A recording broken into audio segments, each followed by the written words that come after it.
Sakor merendahkanku saat menghadiri pesta peresmian perusahaan. Dia mulai kaget dan syok saat melihat bos besarnya menyapa dan menunduk kepadaku. Ia tak tahu bahwa akulah investor utama perusahaan itu. Sebelum lanjut ke ceritanya, seperti biasa, jangan lupa absen dari daerah mana saja bunda-bunda semuanya. Agar tali silaturahmi kita makin erat. Yang sudah subscribe, semoga rezekinya makin lancar.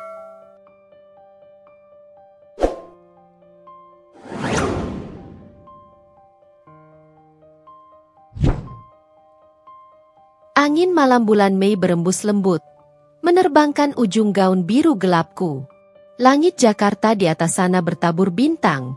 Meski tak sebanyak di pedesaan, tetap saja ada keindahan tersendiri.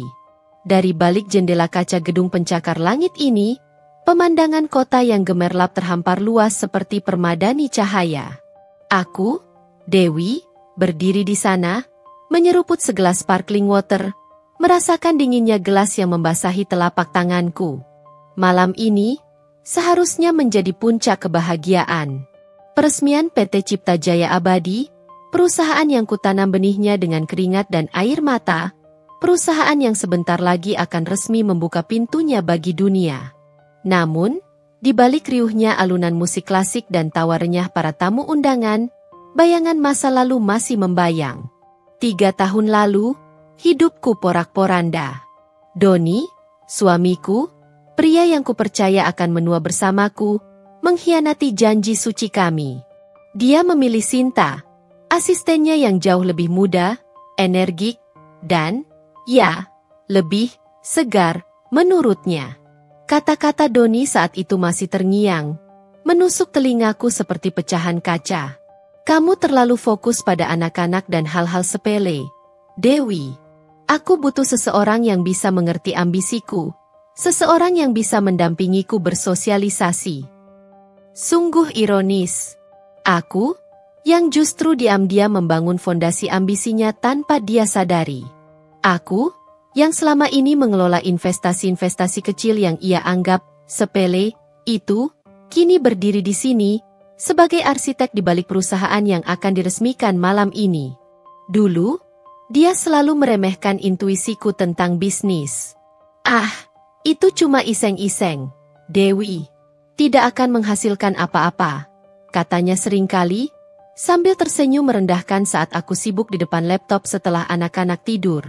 Dia tak tahu, iseng-iseng, itu adalah langkah awal dari sebuah rencana besar yang sudah kurancang jauh sebelum Sinta muncul.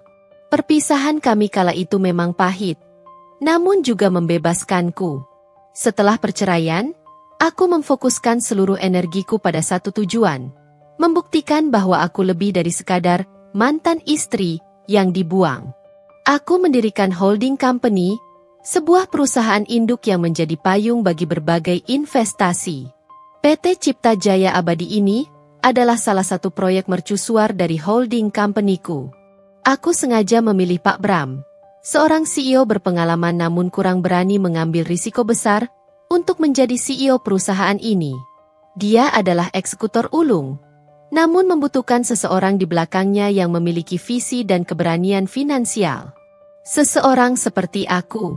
Aku ingin membangun sesuatu yang besar, yang bahkan Doni pun tak akan pernah membayangkannya. Tentu saja, identitasku sebagai investor utama selalu kurahasiakan dari publik, terutama dari orang-orang seperti Doni dan Sinta. Ini adalah kejutan, sebuah pertunjukan akhir yang telah kusiapkan dengan matang. Malam ini, jantungku berdebar tidak hanya karena euforia keberhasilan, tetapi juga antisipasi. Aku tahu Doni akan hadir. Dia adalah salah satu manajer menengah yang baru direkrut oleh Pak Bram beberapa bulan lalu. Dia pasti berpikir ini adalah pencapaiannya. Naik jabatan di perusahaan besar. Dia tidak akan pernah menduga bahwa perusahaan besar ini adalah karyaku. Dan Sinta, dia pasti akan ikut, lengket seperti lintah, mengklaim Doni sebagai miliknya, dan mungkin merendahkanku lagi seperti biasa. Aku bisa membayangkan seringai puasnya. Tapi kali ini, situasinya berbeda. Kali ini, aku memegang kendali. Sebuah senyum tipis terukir di bibirku.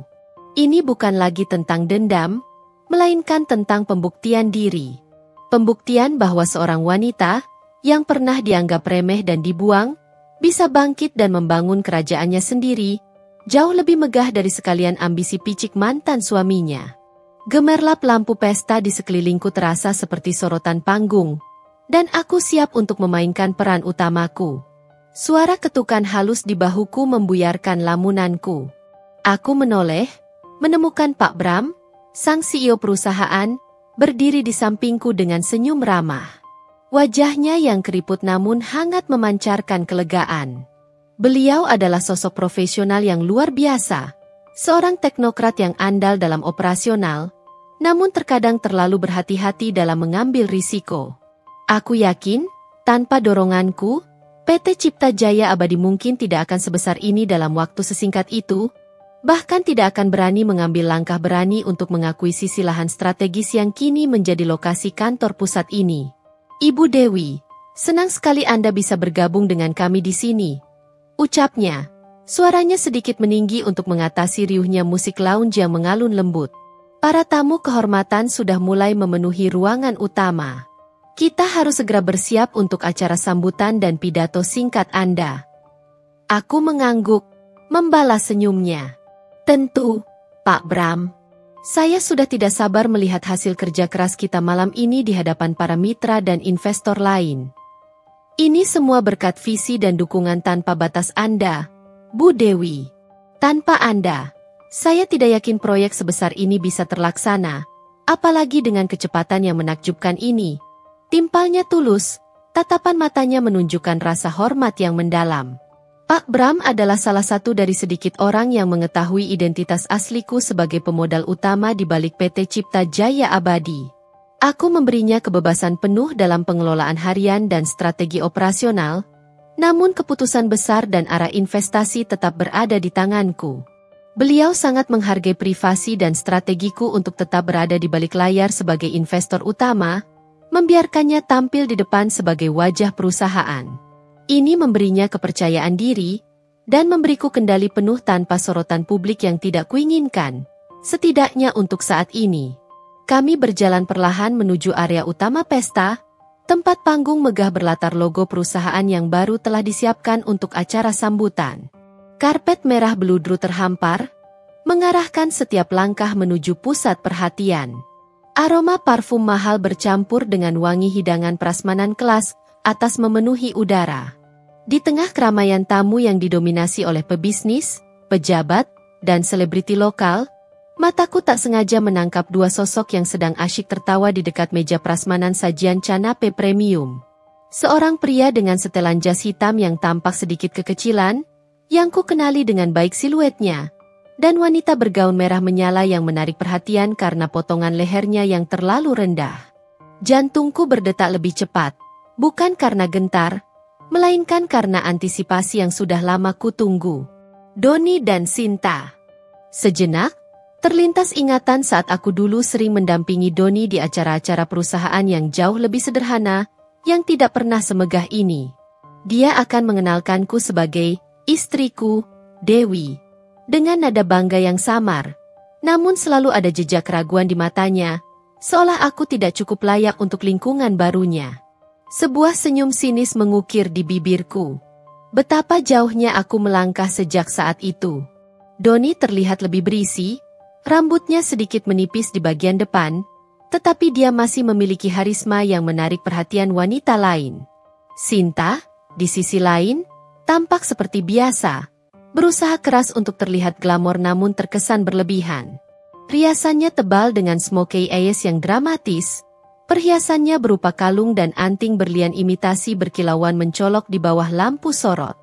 Aku bisa merasakan tatapan sinisnya yang sudah tertuju padaku, bahkan sebelum aku sepenuhnya sampai di dekat mereka.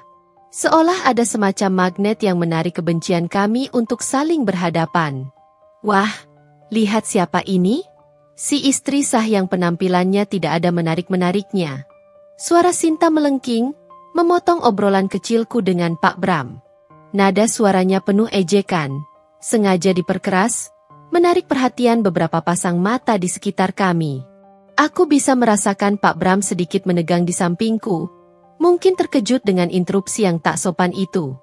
Doni, di samping Sinta, yang tadinya tertawa lepas, langsung menundukkan kepala, matanya menghindari tatapanku. Dia selalu menjadi pengecut. Bahkan saat dulu aku masih sah menjadi istrinya, ia tak pernah sanggup menghadapi konflik secara langsung. Aku mengabaikan Sinta, pura-pura tidak mendengar.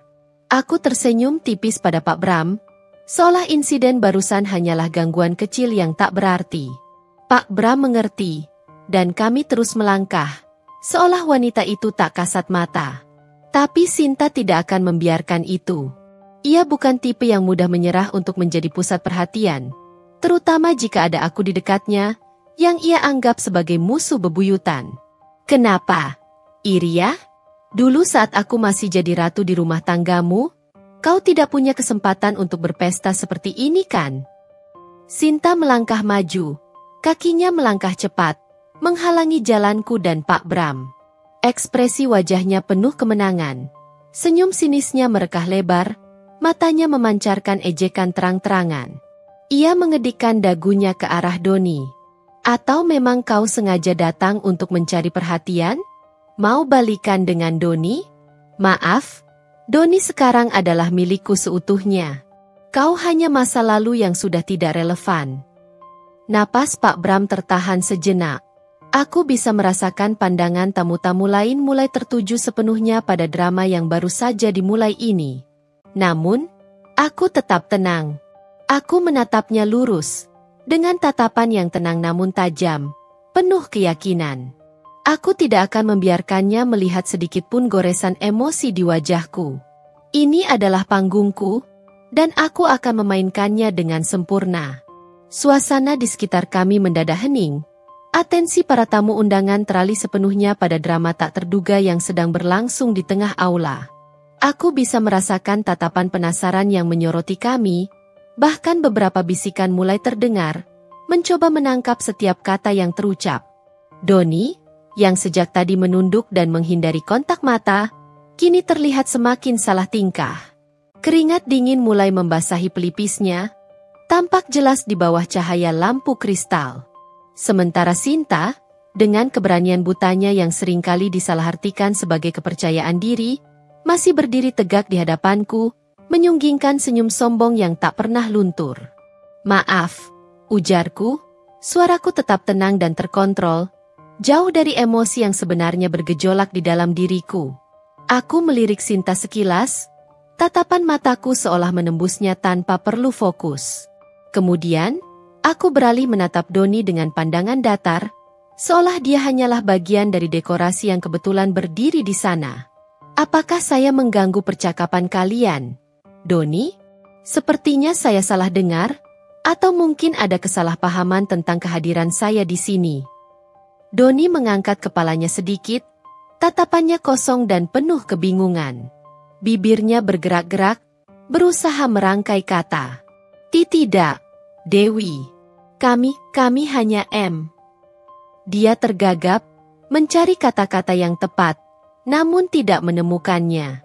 Wajahnya memerah, antara malu dan cemas. Sinta menyela dengan cepat, lengan kirinya melingkari lengan Doni posesif, seolah ingin menegaskan kepemilikannya. Dia tidak mengganggu, Doni. Dia hanya sedang cari perhatian, kan? Seperti yang selalu dia lakukan dulu saat kau masih di bawah kendalinya. Selalu ingin menjadi pusat drama. Matanya kembali menatapku dengan sinis, kali ini dengan kilatan meremehkan. Kau tahu, Doni sering cerita betapa kau suka menjadi pusat perhatian. Tapi kau tidak punya kapasitas untuk itu, Dewi. Kau tidak punya koneksi yang selevel, tidak punya daya tarik yang cukup kuat di lingkungan sebergengsi ini. Aku tersenyum tipis, sebuah senyum yang kuharap tampak mematikan dan penuh misteri di matanya. Bibirku sedikit terangkat di sudut, menunjukkan senyum tanpa suara. Oh, benarkah? Kalau begitu, aku yakin kau pasti punya. Kau kan selalu yang paling menonjol, kan, Sinta? Dalam segala hal, sindiranku meluncur halus, Begitu tipis sehingga hanya mereka yang benar-benar jeli yang bisa menangkapnya. Beberapa tamu yang berdiri tidak terlalu jauh, yang kebetulan mendengarnya, menahan tawa kecil mereka, menyadari sarkasme di balik kata-kataku. Wajah Sinta sedikit berubah, menyadari nada sarkasmeku. Namun, ia cepat menguasainya, kembali ke mode agresifnya. Tentu saja, aku selalu begitu. Dan sekarang, aku punya Doni. Dia akan jadi manajer penting di perusahaan ini. Kau tahu, Doni ini punya potensi besar, dia pasti akan jadi jajaran direksi dalam waktu singkat. Sinta menepuk dada Doni dengan bangga, seolah kesuksesan Doni adalah hasil karyanya semata, atau mungkin, seolah dia ingin meyakinkan dirinya sendiri. Doni hanya tersenyum tipis, tanpa agak canggung dengan pujian yang kelewat batas itu, bahkan sedikit tak nyaman dengan sorotan yang Sinta arahkan padanya. Oh, ya. Aku pura-pura terkejut, mengangkat alis kananku sedikit. Manajer ya? Baguslah. Semoga sukses. Doni, kerja keras ya. Nada bicaraku sama sekali tidak menunjukkan kekaguman, lebih pada nada datar yang terkesan meremehkan, seolah jabatan manajer di perusahaan ini tidak ada artinya bagiku, sebuah posisi yang remeh-temeh. Ini membuat Sinta semakin jengkel. Ia bisa merasakan bahwa aku tidak terpengaruh sedikit pun. Kau meremehkan Doni? Jangan salah, Dewi. Perusahaan ini besar loh. Sangat bergengsi. Tidak semua orang bisa masuk seenaknya. Doni ini salah satu orang terpilih yang memiliki karir cemerlang di sini. Doni di sampingnya, yang sedari tadi menunduk dan merasa aman dari sorotanku, kini mengangkat kepala dengan cepat. Matanya terbelalak lebih lebar dari Sinta, seolah bola matanya akan keluar dari rongganya. Ia melihat Pak Bram menunduk hormat padaku di atas panggung, sebuah gestur yang tak pernah ia sangka akan ditujukan padaku, dan aku membalas sapaan itu dengan anggukan kepala yang anggun, penuh wibawa. Kini, bukan hanya Pak Bram yang menunduk, tetapi juga para direktur perusahaan yang lain, yang berdiri di sisi panggung, ikut membungkuk hormat padaku. Sebuah gelombang tepuk tangan yang memekakan telinga, bersahutan dengan siulan kekaguman, memenuhi seluruh ruangan, dan aku melangkah maju ke mimbar, mengambil posisi di samping Pak Bram. Senyum tipis yang penuh misteri, namun kini bercampur dengan kepuasan yang mendalam, masih terukir di bibirku. Aku melirik Doni dan Sinta sekali lagi, memastikan mereka melihat dengan mata kepala mereka sendiri. Wajah Sinta kini pucat pasi, seperti selembar kertas tanpa warna, semua riasan tebalnya seolah tak mampu menutupi keterkejutan yang merenggut seluruh energinya. Mulutnya terus terbuka, seperti ikan yang kehabisan air, berusaha menarik napas namun tertahan oleh syok yang luar biasa. Matanya kosong, dipenuhi keterkejutan dan ketidakpercayaan yang luar biasa. Ia tak tahu bahwa akulah investor utama perusahaan ini. Sementara Doni, dia tampak membeku di tempatnya. Matanya terpaku padaku, seolah baru saja melihat hantu yang muncul dari masa lalu, hantu yang kini berdiri megah di hadapannya. Ia terlihat sangat malu, terpukul oleh kenyataan yang tiba-tiba terpampang di depan matanya, kenyataan yang menghempaskan semua kesombongan dan klaimnya tentang perusahaan ini. Aku memegang mikrofon yang diulurkan Pak Bram, merasakan beratnya tanggung jawab dan kepuasan yang luar biasa. Jemariku terasa dingin, namun hatiku membara. Ini bukan sekadar peresmian perusahaan. Ini adalah deklarasi. Deklarasi bahwa aku, Dewi, bukanlah istri sah yang tidak menarik, atau seonggok sampah yang dibuang. Aku adalah seorang Dewi, yang mampu bangkit dari keterpurukan dan membangun kerajaannya sendiri, jauh lebih megah dari ambisi picik mereka, dan kini berdiri tegak di hadapan mata mereka yang dulu meremehkanku. Keheningan yang mencekam sejenak melingkupi area Doni dan Sinta. Suara riuh tepuk tangan yang menyambutku di atas panggung seolah menjadi gema memekakan telinga mereka, memperjelas kenyataan pahit yang baru saja menghantam dengan telak. Aku melihat Sinta, masih dengan mulut ternganga tak percaya, tangannya mulai gemetar. Riasan tebalnya yang dulu ia banggakan kini tampak seperti topeng yang retak, tak mampu lagi menyembunyikan keterkejutan, kemarahan, dan ketakutan yang nyata di wajahnya. Matanya yang sebelumnya penuh sinisme dan ejekan, kini dipenuhi ketidakpercayaan yang mendalam, berkelebat antara rasa malu dan kebingungan yang absolut. Dia melirik Doni di sampingnya, mencari semacam penegasan atau penjelasan, seolah berharap Doni bisa menyangkal semua yang baru saja terjadi. Namun Doni sendiri pun tak jauh berbeda keadaannya. Doni berdiri kaku, seolah seluruh syaraf di tubuhnya lumpuh seketika. Wajahnya yang tadi pucat kini semakin memutih, bagaikan patung marmer yang kehilangan warna. Tatapan matanya yang terpaku padaku di atas panggung adalah campuran antara rasa bersalah yang menggerogoti, malu yang teramat sangat hingga ingin melenyapkan diri, dan ketidakpercayaan yang membingungkan. Dia mengedipkan matanya berkali-kali, seolah berharap semua ini hanyalah mimpi buruk yang akan segera berakhir setelah ia membuka mata. Pikirannya pasti berputar liar, mencoba mengaitkan sosok Dewi yang dulu ia buang, Dewi yang ia anggap sepele dan tak punya ambisi, dengan Dewi yang kini berdiri sebagai investor utama dan pemilik mayoritas perusahaan tempat ia bekerja. Mustahil. Batinnya pasti berteriak, mencoba menolak kenyataan yang terasa seperti tamparan keras di wajahnya.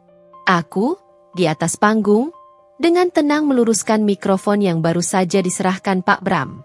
Tatapanku menyapu seluruh ruangan, melayang sejenak pada Doni dan Sinta, memastikan mereka melihatku, lalu kembali fokus pada audiens yang antusias dan penuh rasa hormat. Senyum tipis yang penuh misteri masih merekah di bibirku. Namun kali ini bukan senyum kemenangan yang kejam, melainkan senyum kepuasan yang tenang, yang berasal dari hati yang telah sembuh. Aku tidak ingin mereka merasa aku memperolok mereka. Aku hanya ingin mereka merasakan konsekuensi alami dari tindakan mereka, buah dari kesombongan dan pengkhianatan mereka. Selamat malam, hadirin sekalian yang terhormat. Suaraku terdengar jelas, percaya diri, dan memancarkan wibawa, memenuhi setiap sudut aula tanpa perlu meninggikan suara. Sebuah kehormatan besar dan kebanggaan tak terhingga bagi saya bisa berdiri di sini malam ini, menyaksikan langsung berdirinya PT Cipta Jaya Abadi. Ini bukan hanya tentang pembangunan sebuah entitas perusahaan, tetapi tentang pembangunan sebuah visi, sebuah harapan untuk masa depan yang lebih inovatif, dan sebuah fondasi untuk perubahan yang berarti. Saat aku berbicara, aku bisa melihat ekspresi Sinta yang berubah-ubah dengan cepat. Dari syok yang melumpuhkan, kini mulai terlihat kemarahan yang membara di matanya, diikuti dengan raut wajah malu yang luar biasa. Dia pasti merasa dipermalukan di depan banyak orang, terutama setelah kata-kata kasarnya padaku beberapa menit sebelumnya, yang kini terdengar begitu kosong dan bodoh. Sesekali ia melirik Doni, seolah menyalahkannya atas situasi ini, menuduhnya tidak memberikan informasi yang cukup. Doni sendiri masih menunduk dalam-dalam, tak sanggup mengangkat wajahnya, bahunya merosot putus asa. Ia seperti bayangan, terserap ke dalam karpet merah di bawah kakinya, berharap bisa lenyap begitu saja dari pandangan. Beberapa kolega mereka di sekitarnya, yang tadi ikut menyaksikan pertengkaran kami, mulai saling berbisik. Bukankah itu mantan istri Pak Doni? Atau, oh, jadi dia yang punya perusahaan ini? Astaga, Pak Doni tidak tahu diri sekali. Aku melanjutkan pidatoku, menjelaskan secara singkat filosofi inti perusahaan, komitmen kami terhadap inovasi berkelanjutan, dan rencana ekspansi ambisius di masa depan. Setiap kalimat yang keluar dari bibirku seolah mengikis sedikit demi sedikit sisa-sisa kesombongan Sinta dan harga diri Doni yang tersisa. Aku berbicara tentang pentingnya integritas, kerja keras, dan dedikasi tanpa kompromi. Nilai-nilai yang dulu pernah Doni janjikan padaku, nilai-nilai yang ia injak-injak dengan mudahnya saat ia memutuskan untuk berselingkuh dengan asistennya sendiri, Sinta. Kami percaya bahwa setiap individu memiliki potensi luar biasa yang tak terbatas, dan PT Cipta Jaya Abadi hadir untuk mengembangkan potensi tersebut secara maksimal, menciptakan lingkungan kerja yang kondusif, menjunjung tinggi profesionalisme, dan memberikan kesempatan yang adil bagi setiap orang untuk berkembang. Ujarku, pandanganku kembali melintas ke arah Doni, yang kini terlihat lebih kecil dari sebelumnya. Ia pasti merasakan sengatan di setiap kata-kataku, Mengingat bagaimana ia telah mengkhianati profesionalisme dan integritas kami berdua. Pesta peresmian terus berlanjut dengan kemeriahan yang meningkat. Tamu-tamu lain datang menghampiriku di panggung, mengucapkan selamat dengan penuh kekaguman, dan ingin berinteraksi lebih jauh, bertukar kartu nama. Aku melayani mereka dengan ramah, menjawab pertanyaan, dan sesekali melempar senyum profesional yang tulus. Namun, di sudut mataku, aku masih bisa melihat Doni dan Sinta. Mereka tidak bergerak dari tempatnya, seolah terpaku.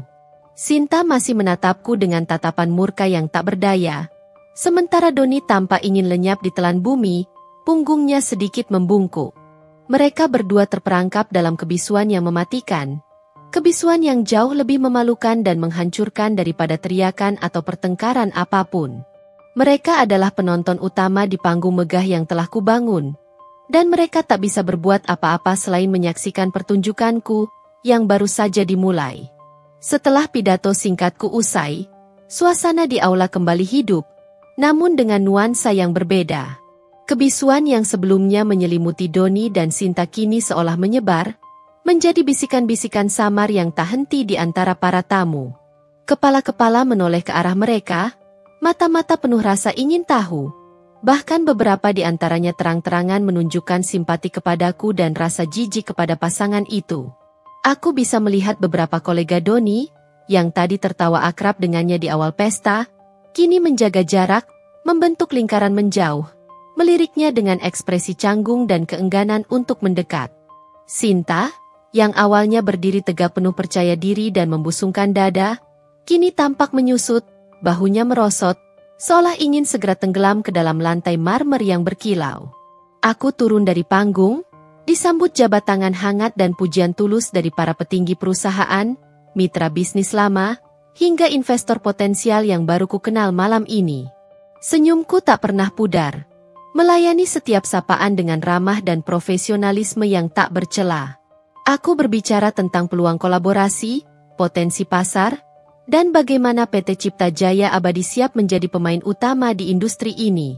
Di tengah keramaian interaksi itu, telingaku yang tajam tak sengaja menangkap cuplikan percakapan dari beberapa tamu yang lewat di dekat Doni dan Sinta. Percakapan yang semakin lama semakin jelas dan tak terhindarkan. Bukankah itu Doni, yang baru direkrut sebagai manajer marketing di perusahaan ini? Kudengar suara seorang wanita dengan gaun merah anggur berbisik kepada rekannya, matanya sesekali melirik ke arah Doni dan Sinta. Iya, betul. Kudengar dia sangat bersemangat dengan posisinya. Tapi tunggu, itu kan mantan istrinya? Yang tadi berpidato di panggung itu? Yang punya perusahaan ini? Jawab rekannya, suaranya dipenuhi rasa tak percaya yang nyata. Wah, gila. Berarti dia kerja di bawah mantan istrinya sendiri dong? Setelah semua drama perselingkuhan itu, bukan cuma mantan istrinya, dia investor utamanya. Pak Bram sendiri yang bilang, astaga, ini drama sekali.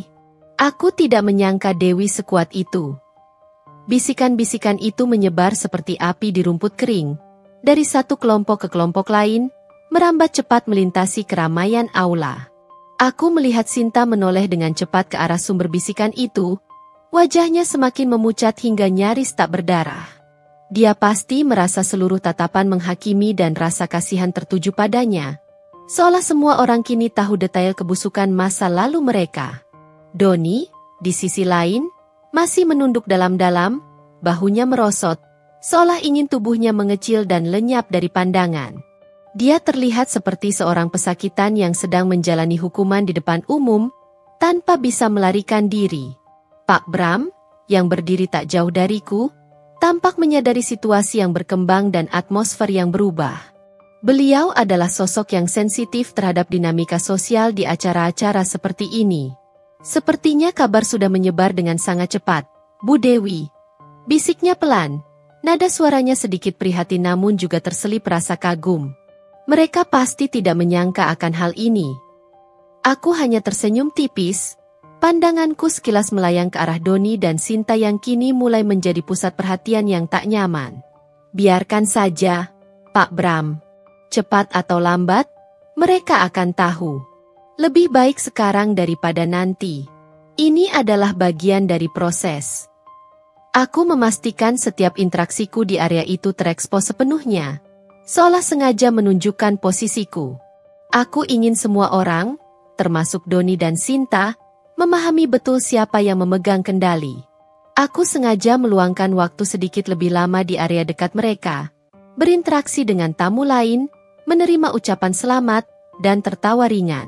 Aku melihat Sinta mulai menarik-narik lengan Doni dengan ekspresi panik. "Don, ayo kita pergi dari sini. Aku tidak tahan lagi." Mereka semua menatapku seperti aku ini penjahat.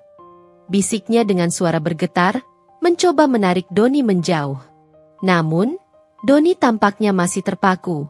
Kakinya seolah tertanam kuat di lantai marmer, memberontak untuk bergerak. Dia seperti kehilangan kemampuan untuk bergerak, atau mungkin terlalu malu untuk pergi dan semakin menarik perhatian yang tak diinginkan. Beberapa saat kemudian, seorang rekan kerja Doni, yang kuingat bernama Budi, mendekati Doni dengan ekspresi canggung dan sorot mata tidak enak. "Doni, Pak Doni, selamat ya atas peresmian perusahaannya," katanya terbata-bata, melirikku sekilas di seberang ruangan. Nadanya tidak lagi sehangat tadi pagi saat ia bersemangat membicarakan posisi barunya. Ada keraguan dan rasa tidak enak di sana, seolah ia baru saja menemukan sebuah kebenaran yang tak terduga. Doni mengangkat kepalanya sedikit, menatap Budi dengan mata sayu yang dipenuhi rasa malu. "Terima kasih, Budi," jawabnya pelan, suaranya nyaris tak terdengar, seolah tertelan oleh bisikan-bisikan di sekitarnya. Sinta mendengus kesal. "Kenapa begitu lesu sih, Don? Ini kan perusahaanmu juga. Kenapa tidak bangga?" Ia mencoba memprovokasi, berharap Doni kembali ke sikap sombongnya. Budi tersenyum kikuk, lalu melirik Sinta dengan tatapan aneh, seolah tak percaya dengan ucapannya. Bukan begitu, Bu Sinta. Maksud saya ya, selamat atas perusahaan barunya." Ia kemudian bergegas pergi, buru-buru menyelinap di antara kerumunan, seolah menghindari aura ketidaknyamanan yang sangat pekat terpancar dari pasangan itu. Melihat reaksi Budi dan bisikan-bisikan yang semakin santer, Sinta tampak semakin geram dan frustrasi. Dia akhirnya tak tahan lagi. Dengan kasar, ia menarik lengan Doni, memaksa pria itu untuk bergerak. "Don, ayo kita pulang sekarang. Aku muak dengan semua ini." Mereka semua menatapku seperti aku ini penjahat. Seperti akulah yang bersalah. Doni menatap Sinta dengan pandangan kosong, lalu perlahan mengangguk, tanpa daya. Mereka mulai berjalan menuju pintu keluar, langkah Sinta tergesa-gesa, bahkan sedikit menyeret, sementara Doni mengikuti dengan langkah gontai, bahunya merosot putus asa, seolah beban dunia ada di pundaknya. Aku melihat beberapa tamu sengaja menyingkir dari jalur mereka, seolah tak ingin bersentuhan dengan aura kehancuran yang mereka bawa. Malam ini, bukan hanya PT Cipta Jaya Abadi yang diresmikan dengan megah, tetapi juga babak baru dalam hidupku yang penuh keberanian, dan kehancuran ilusi serta harga diri bagi mereka berdua. Malam berlanjut, dengan gemerlap lampu kota Jakarta yang seolah ikut merayakan kemenanganku. Namun bagi Doni dan Sinta, pesta peresmian itu telah berakhir dengan cara yang paling memalukan dan menghancurkan. Aku menyaksikan mereka menghilang di antara kerumunan tamu, punggung Doni yang membungkuk di balik jas yang sudah terasa longgar, dan langkah Sinta yang tergesa-gesa seolah ingin melarikan diri dari sorotan mata yang menghakimi. Senyum puas melintas di bibirku, namun bukan karena dendam kesumat yang membara, melainkan karena kelegaan yang luar biasa. Beban yang selama ini kupikul, beban keraguan diri, rasa sakit hati yang terpendam, dan keinginan untuk membuktikan diri, seolah terangkat. Punggungku terasa lebih ringan. Aku kembali larut dalam obrolan dengan para tamu, menerima ucapan selamat yang tulus dan jabat tangan erat. "Pak Bram," dengan senyum sumringah yang tak henti-hentinya, sesekali membisikkan pujian tentang betapa berkesannya pidatoku dan bagaimana kehadiranku telah menaikkan citra perusahaan di mata publik. "Anda memang luar biasa, Bu Dewi. Saya yakin ini akan membuat PT Cipta Jaya Abadi semakin dikenal dan diperhitungkan," ujarnya penuh semangat, Matanya berbinar melihat respons positif dari para tamu. Aku hanya mengangguk, menikmati setiap pujian itu. Ini adalah hasil dari kerja keras yang tak kenal lelah, dari malam-malam tanpa tidur saat ide ini pertama kali muncul di benakku di tengah kesunyian rumah setelah Doni pergi, hingga kini menjadi kenyataan yang menjulang tinggi, megah di jantung kota. Pesta akhirnya berakhir menjelang tengah malam. Setelah memastikan semuanya berjalan lancar dan berpamitan dengan Pak Bram serta jajaran direksi lainnya, aku memutuskan untuk pulang. Di dalam mobil, dalam perjalanan kembali ke rumah, pikiranku kembali melayang pada kejadian di pesta tadi. Wajah Syok Sinta yang pucat pasi, mata Doni yang penuh penyesalan dan malu yang tak bisa disembunyikan. Reaksi mereka jauh lebih memuaskan daripada amarah atau balas dendam fisik. Mereka merasakan kehancuran harga diri di depan publik, di hadapan orang-orang yang selama ini mereka coba impresion, bahkan yang lebih parah, di depan kolega mereka sendiri. Aku tidak lagi merasakan sakit hati yang dulu begitu mendalam. Bertahun-tahun setelah perceraian, aku telah melalui proses panjang penyembuhan emosional. Membangun bisnis ini adalah salah satu terapiku yang paling ampuh. Setiap batu bata yang diletakkan dalam gedung ini, setiap kesepakatan yang ditandatangani, setiap risiko yang kuambil, adalah langkah maju dari masa lalu yang menyakitkan. Aku menyadari, tujuanku bukan lagi untuk menyakiti mereka atau membalas dendam semata, melainkan untuk membuktikan pada diriku sendiri bahwa aku mampu. Bahwa aku bisa lebih dari sekadar mantan istri atau ibu rumah tangga yang mereka remehkan. Aku bisa menjadi kekuatan, menjadi pemimpin, menjadi penentu nasibku sendiri. Saat mobil memasuki gerbang rumah, suasana sepi menyambutku. Lampu di teras yang hangat menerangi jalan. Anak-anak sudah tertidur pulas di kamar mereka, lelap dalam mimpi tanpa tahu gejolak yang baru saja dialami ibunya. Aku masuk ke kamar, melepas gaun pestaku yang elegan, dan membiarkan air hangat dari shower membasuh sisa-sisa ketegangan, keringat, dan debu malam itu. Di balik cermin kamar mandi yang beruap, aku melihat pantulan diriku. Bukan lagi wanita yang rapuh dan hancur karena pengkhianatan, melainkan seorang wanita yang kuat, mandiri, dan penuh potensi. Lingkaran hitam di bawah mataku mungkin masih terlihat samar, tapi kini itu adalah jejak perjuangan, bukan lagi kesedihan. Malam itu, di kediaman Doni, situasinya pasti sangat berbeda, jauh dari kedamaian yang kurasakan. Aku bisa membayangkan Sinta yang mengamuk, melampiaskan kekesalannya dan rasa malunya pada Doni.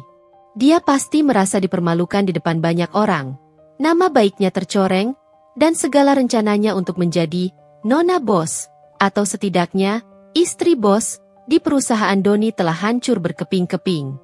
Dia akan merasa dikhianati oleh realita yang baru saja menghantamnya. Dan Doni?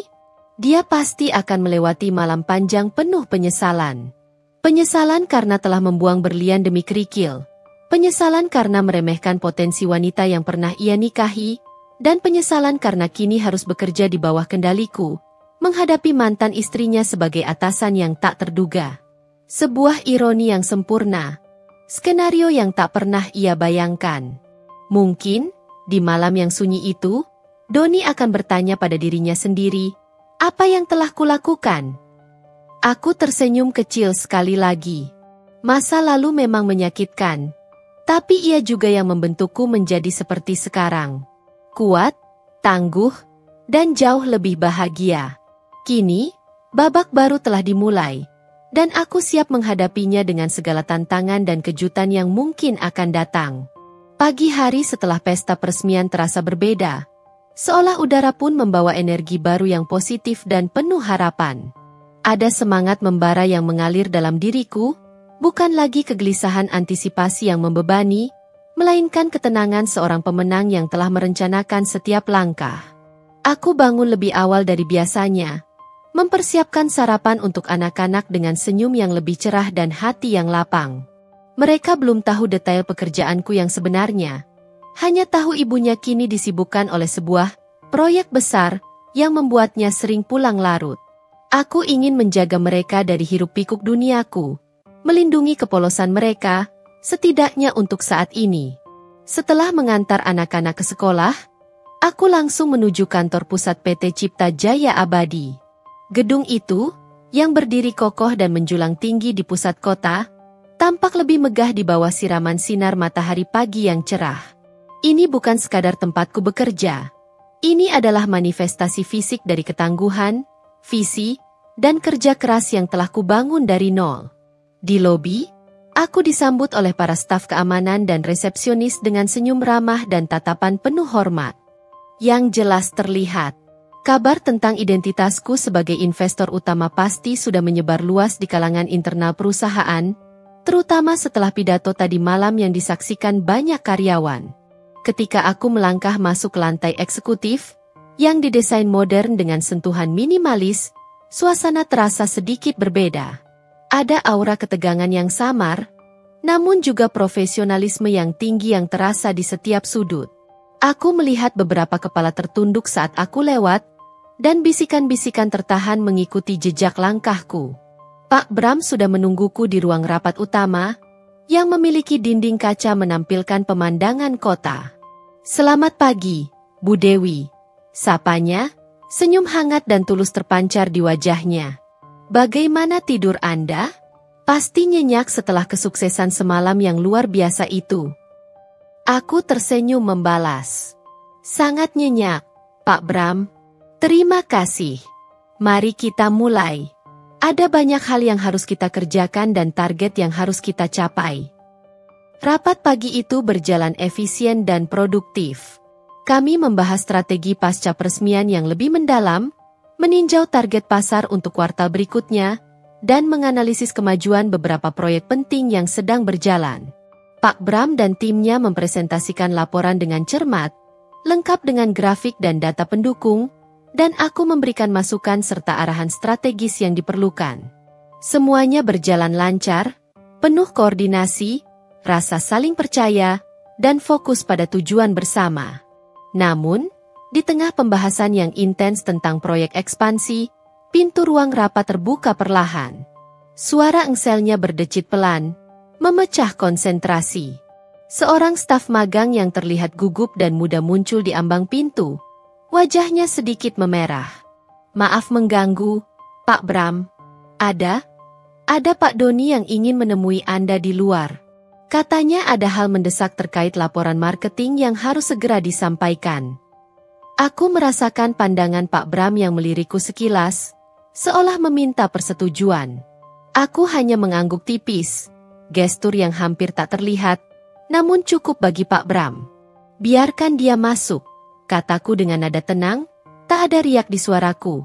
Seolah ini adalah kejadian yang biasa saja, bukan sebuah pertemuan yang syarat makna. Ini adalah bagian yang tak terhindarkan, sebuah konfrontasi yang memang harus terjadi di tempat yang tepat. Pintu terbuka lebih lebar, dan Doni melangkah masuk. Langkahnya terasa kaku dan berat, seolah setiap pijakan membutuhkan usaha ekstra. Sorot matanya yang lelah langsung tertuju padaku di ujung meja. Wajahnya terlihat pucat pasi, dan ada lingkaran hitam samar di bawah matanya. Jelas menunjukkan ia melewati malam yang sangat sulit, mungkin tanpa tidur. Jas yang kemarin ia kenakan kini terlihat kusut. Dasinya sedikit miring, seolah ia belum sempat berganti pakaian atau merapikan diri. Ia tampak jauh dari sosok manajer ambisius dan bersemangat yang Sinta banggakan di pesta semalam. "Selamat pagi, Pak Bram," ucap Doni, suaranya sedikit bergetar, berusaha terdengar profesional namun gagal. Dia mencoba menghindari tatapanku, fokus penuh pada Pak Bram yang duduk di sampingku. "Saya ingin menyerahkan laporan strategi marketing untuk kuartal ini dan membahas beberapa hal yang mendesak." Ucapannya terhenti di tengah kalimat ketika ia sepenuhnya menyadari bahwa aku duduk di kursi kepala meja, di posisi kehormatan, di samping Pak Bram. Ruangan itu mendadak terasa berat dengan kehadiranku, dan Doni seolah terhimpit oleh tekanan tak terlihat.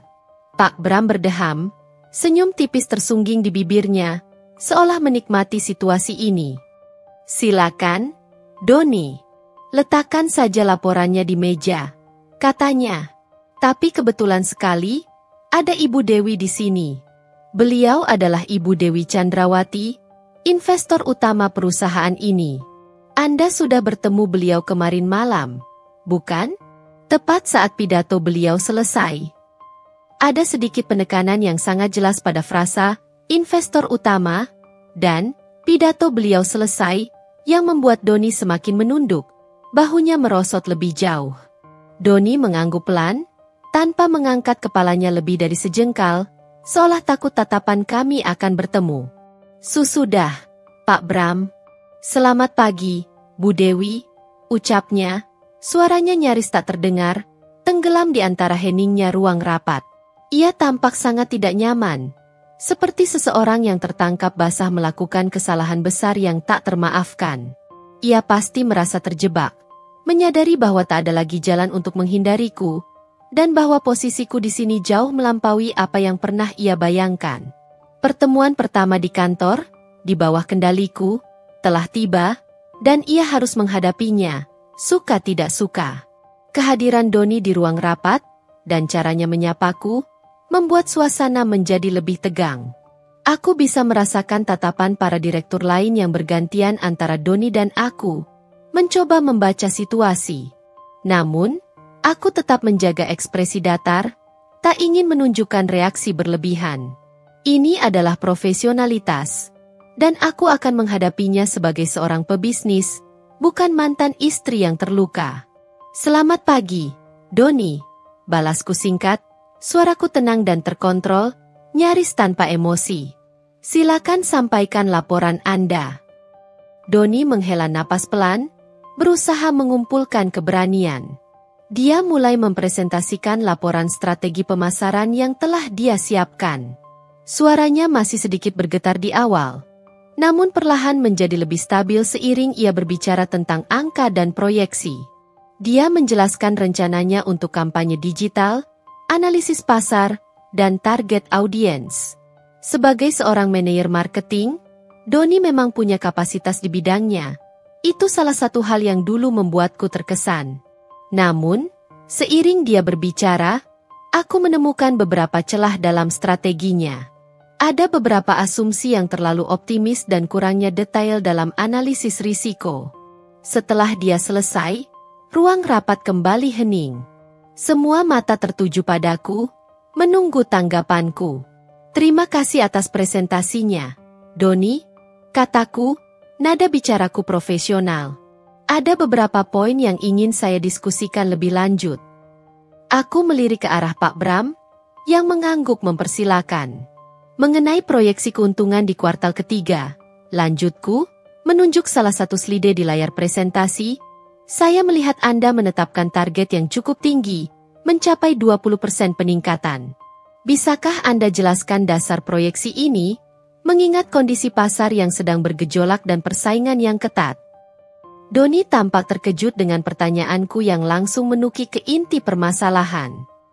Itu didasarkan pada riset pasar terbaru, Bu Dewi. Potensi pertumbuhan di segmen ini sangat besar, dan dengan strategi branding kita yang kuat, saya yakin target itu realistis. Aku mengangkat alis. Riset pasar itu valid. Tapi apakah Anda mempertimbangkan faktor eksternal seperti kenaikan harga bahan baku atau kebijakan pemerintah yang mungkin memengaruhi daya beli konsumen? Dan bagaimana dengan kompetitor yang juga agresif meluncurkan produk serupa? Doni tergagap. Beberapa faktor itu sudah diperhitungkan, Bu. Tapi kami yakin dengan kekuatan tim marketing kami. Keyakinan saja tidak cukup, Doni, potongku tegas, namun tetap dengan nada bicara yang tenang. Dalam bisnis, kita perlu data dan mitigasi risiko yang konkret. Proyeksi 20% itu terlalu berani tanpa adanya rencana cadangan yang matang. Saya mengusulkan agar kita melakukan analisis sensitivitas lebih mendalam, dan mungkin mempertimbangkan target yang lebih konservatif namun realistis, misalnya 12 hingga 15%, dengan opsi untuk menaikkannya jika kondisi memungkinkan. Doni tampak kaget. Dia tak menyangka aku akan sejauh ini memahami detail bisnis. Selama ini, dia selalu menganggapku hanya tahu urusan rumah tangga. Dia menatap Pak Bram, mencari dukungan, Namun Pak Bram hanya mengangguk setuju dengan saranku. Para direktur lain pun tampak terkesan dengan ketajamanku. Itu akan mengurangi ambisi kita, Bu Dewi. Doni mencoba membantah. Suaranya sedikit meninggi, menunjukkan rasa frustrasi. Mengurangi risiko, Doni, bukan ambisi, jawabku tenang. Ambisi tanpa dasar yang kuat hanyalah hayalan. Perusahaan ini tidak hanya berambisi untung, tetapi juga berkelanjutan. Dan itu berarti kita harus realistis dan cerdas dalam mengambil keputusan. Aku menatapnya lurus. Bagaimana menurut Anda, Pak Bram dan rekan-rekan direktur sekalian? Pak Bram mengangguk mantap. Saya setuju dengan Ibu Dewi. Analisis sensitivitas memang penting. Doni, tolong revisi laporannya dan tambahkan skenario terburuk serta strategi mitigasinya. Kita akan bahas lagi besok pagi. Wajah Doni memerah padam. Dia kalah telak dalam debat ini, di depan semua direktur dan, yang paling menyakitkan, di depanku. Ia hanya bisa mengangguk pasrah. Baik, Pak Bram. Baik, Bu Dewi. Ada lagi, Doni? Tanyaku. Doni hanya menggeleng, lalu buru-buru pamit undur diri. Punggungnya terlihat lebih merosot dari sebelumnya, dan langkahnya tergesa-gesa seolah ingin melarikan diri dari ruang rapat yang terasa seperti pengadilan. Meskipun ini adalah kemenangan kecil bagiku, aku tidak merasa puas dengan cara yang kejam. Hanya ada rasa kelegaan bahwa aku telah menunjukkan kepadanya, dan kepada diriku sendiri, bahwa aku bukan lagi Dewi yang dulu ia remehkan. Aku adalah Dewi yang baru, yang memegang kendali penuh atas takdirku sendiri, bahkan takdirnya di perusahaan ini. Kekalahan telak Doni di ruang rapat, yang disaksikan langsung oleh Dewi, tentu saja tidak luput dari perhatian Sinta. Bahkan sebelum Doni menceritakan detailnya, Sinta sudah merasakan ada yang tidak beres sejak Doni kembali dari kantor kemarin sore. Pria itu jauh lebih pendiam, sering melamun dengan tatapan kosong, dan terlihat sangat frustrasi. Aura kekalahan memancar jelas dari dirinya. Setiap kali Sinta mencoba bertanya ada apa, Doni hanya menjawab singkat, tidak apa-apa, atau mengalihkan pembicaraan dengan alasan sibuk. Malam itu, suasana di apartemen mereka terasa begitu dingin dan mencekam, jauh dari kemesraan palsu yang biasanya Sinta pamerkan di media sosial. Doni akhirnya menyerah pada tekanan Sinta yang terus mendesak dan mendramatisir keadaan. Sinta terus-menerus memojokkannya dengan pertanyaan dan sindiran tentang kegagalannya di pesta. Dengan suara pelan, penuh rasa malu dan putus asa, ia menceritakan tentang pertemuannya di ruang rapat pagi itu, dan bagaimana Dewi, mantan istrinya, dengan telak membantah dan mengoreksi presentasi strateginya di hadapan para direktur. Doni mengakui bahwa Dewi memang sangat menguasai materi, bahkan lebih detail dan tajam dalam analisisnya dibandingkan dirinya sendiri. Dia juga menceritakan bagaimana Dewi kini memegang kendali penuh atas perusahaan, dan bagaimana dia, Doni, kini berada di bawah kendali mutlak mantan istrinya sendiri. Mendengar pengakuan Doni, Sinta sontak meledak. Wajahnya memerah padam, urat di lehernya menonjol terlihat jelas. Apa? Kau bilang apa? Jadi si Dewi itu benar-benar pemilik perusahaan itu? Dan kau bekerja untuknya? Astaga, Doni, ini memalukan. Memalukan sekali. Bagaimana bisa kau membiarkan ini terjadi? Dia mulai mondar-mandir di ruang tamu apartemen mereka. Langkahnya cepat dan gelisah. Rambutnya yang biasanya tertata rapi kini sedikit berantakan, karena ia sering menjambaknya frustrasi. Aku juga tidak tahu. Sinta, mana mungkin aku tahu kalau dia akan jadi investor utama? Dia dulu cuma ibu rumah tangga yang sibuk dengan anak-anak dan hal-hal remeh. Doni membela diri, suaranya mulai meninggi, menunjukkan rasa frustrasinya yang juga memuncak. Ia juga merasa terpojok. Namun amarah Sinta semakin membuatnya merasa tak berdaya. Remah temeh katamu. Dia sekarang adalah bosmu, Doni. Bosmu. Semua orang di pesta kemarin pasti menertawakan kita. Menertawakan aku. Bagaimana bisa kau tidak tahu tentang ini? Sinta berteriak histeris, melemparkan bantal sofa ke arah Doni yang meleset. Aku sudah bilang, aku ingin jadi nyonya besar di perusahaan ini. Aku sudah membayangkan akan sering datang ke kantormu, pamer ke teman-temanku. Tapi sekarang, aku harus menghadapi si Dewi itu setiap kali aku ingin menjengukmu. Harga diriku mau ditaruh di mana? Doni terdiam, tidak bisa membantah. Dia tahu betapa Sinta sangat peduli dengan citra, status sosial, dan pengakuan orang lain. Dan kenyataan bahwa mereka dipermalukan di depan umum adalah pukulan telak bagi harga diri Sinta yang rapuh. Doni sendiri juga merasakan hal yang sama. Namun ia terlalu malu untuk mengungkapkannya. Setelah amukan pertamanya mereda dan ia kehabisan napas, Sinta mulai berpikir dengan lebih tenang, namun dengan niat yang jauh lebih berbahaya. Rasa malu dan kemarahan telah berpadu menjadi tekad membara untuk membalas dendam. Dia tidak akan membiarkan Dewi menang semudah ini, tidak akan membiarkan Dewi menikmati kemenangannya sepenuhnya. Sebuah rencana licik dan kejam mulai terangkai perlahan di benaknya yang penuh perhitungan. Tidak, Doni, kata Sinta, suaranya kini lebih pelan, syarat intrik, namun dingin. Ia mendekati Doni, tangannya meraih lengan pria itu, meremasnya lembut, mencoba merayu. Matanya yang merah karena marah kini berkilat licik. Kita tidak akan membiarkan Dewi menikmati kemenangannya sendirian. Kita harus melakukan sesuatu yang akan membuatnya menyesal. Kita akan membuatnya tahu rasa sakit yang kita alami. Doni menatapnya dengan bingung. Wajahnya masih pucat. Melakukan apa? Sinta? Dia adalah investor utama. Dia punya kekuasaan penuh. Kita tidak bisa berbuat apa-apa. Aku bisa dipecat. Dipecat? Sinta mendengus jijik. Seolah kata itu adalah hal yang paling tidak penting. Lebih baik dipecat karena melawan, Doni, daripada terus-menerus dipermalukan dan diinjak-injak olehnya.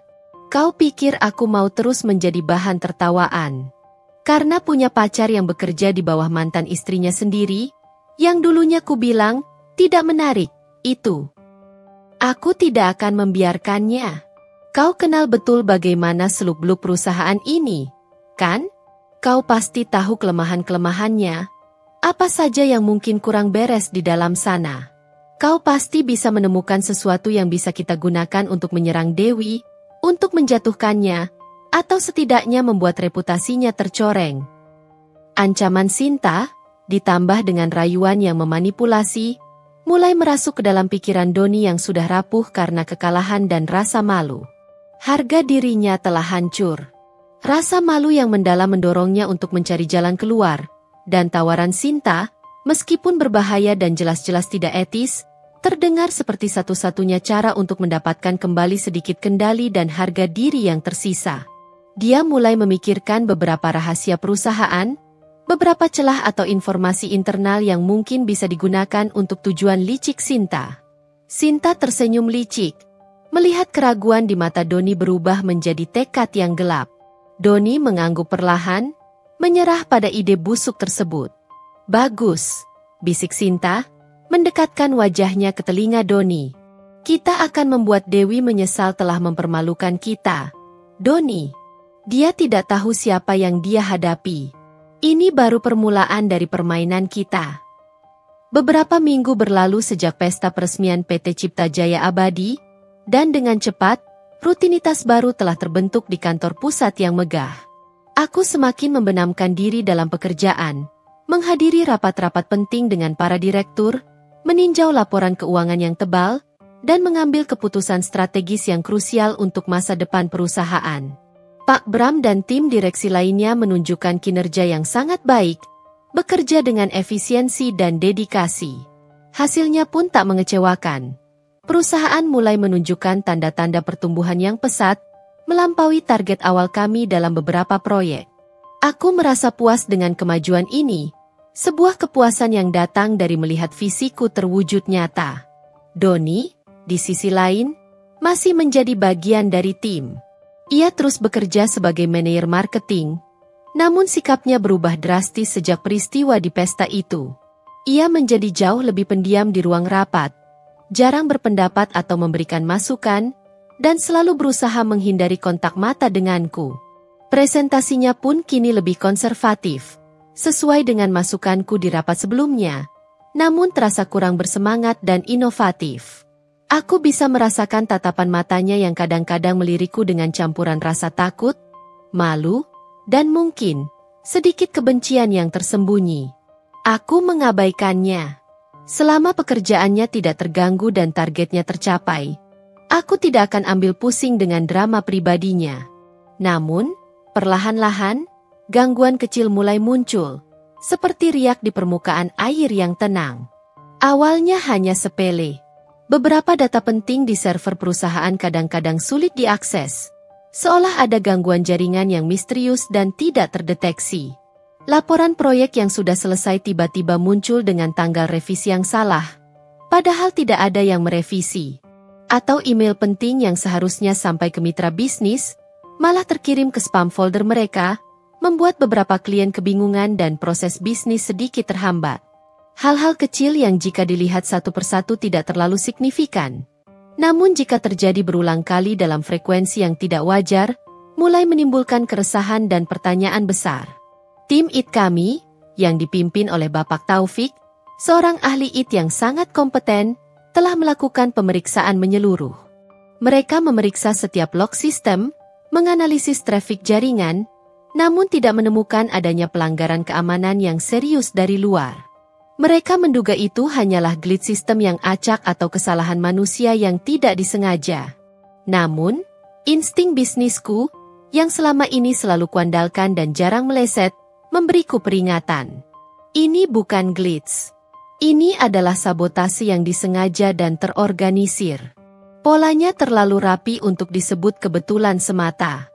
Suatu sore, saat senja mulai menyelimuti kota, aku sedang meninjau laporan internal proyek akuisisi lahan di Bali, sebuah proyek rahasia yang baru saja kami mulai garap dan belum dipublikasikan kepada siapapun, bahkan ke sebagian besar direksi. Data-data penting mengenai negosiasi harga, profil pemilik lahan, dan rencana pengembangan awal tersimpan dalam folder yang sangat terbatas aksesnya. Hanya bisa diakses olehku dan Pak Bram. Tiba-tiba, monitor komputermu berkedip dan menampilkan pop-up aneh berwarna merah, mengindikasikan adanya upaya akses yang tidak sah ke folder tersebut.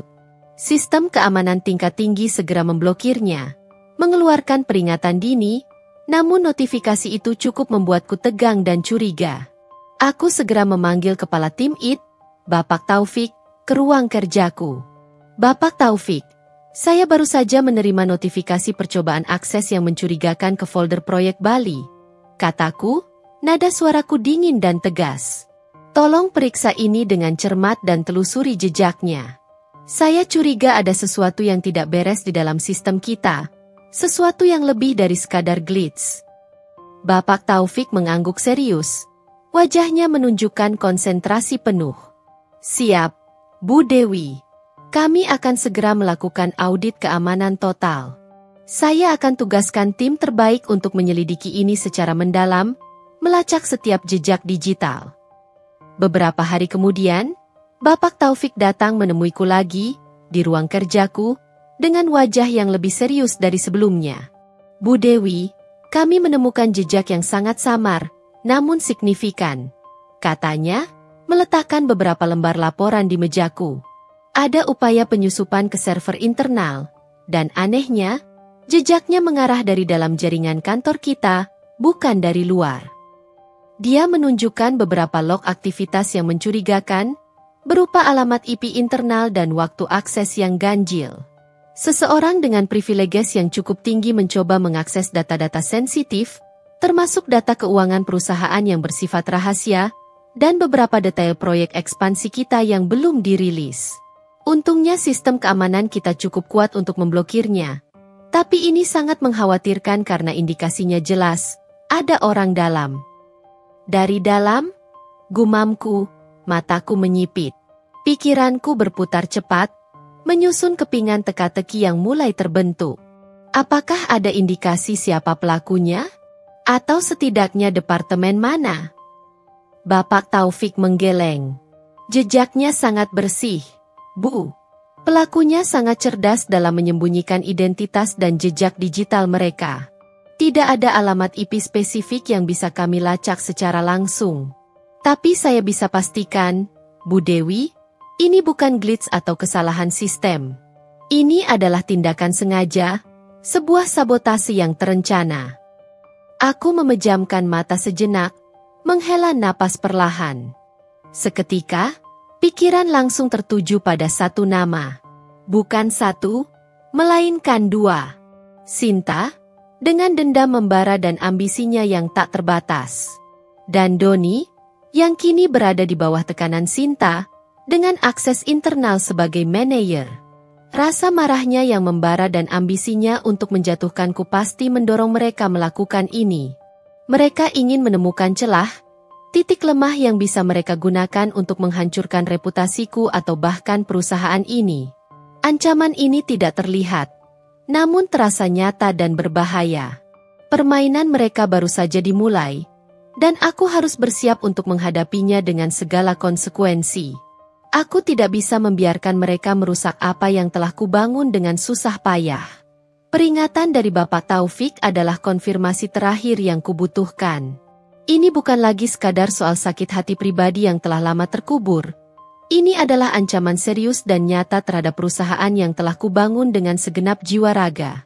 Aku tidak bisa membiarkan Sinta dan Doni merusak semua ini, tidak setelah semua pengorbanan yang telah kulakukan.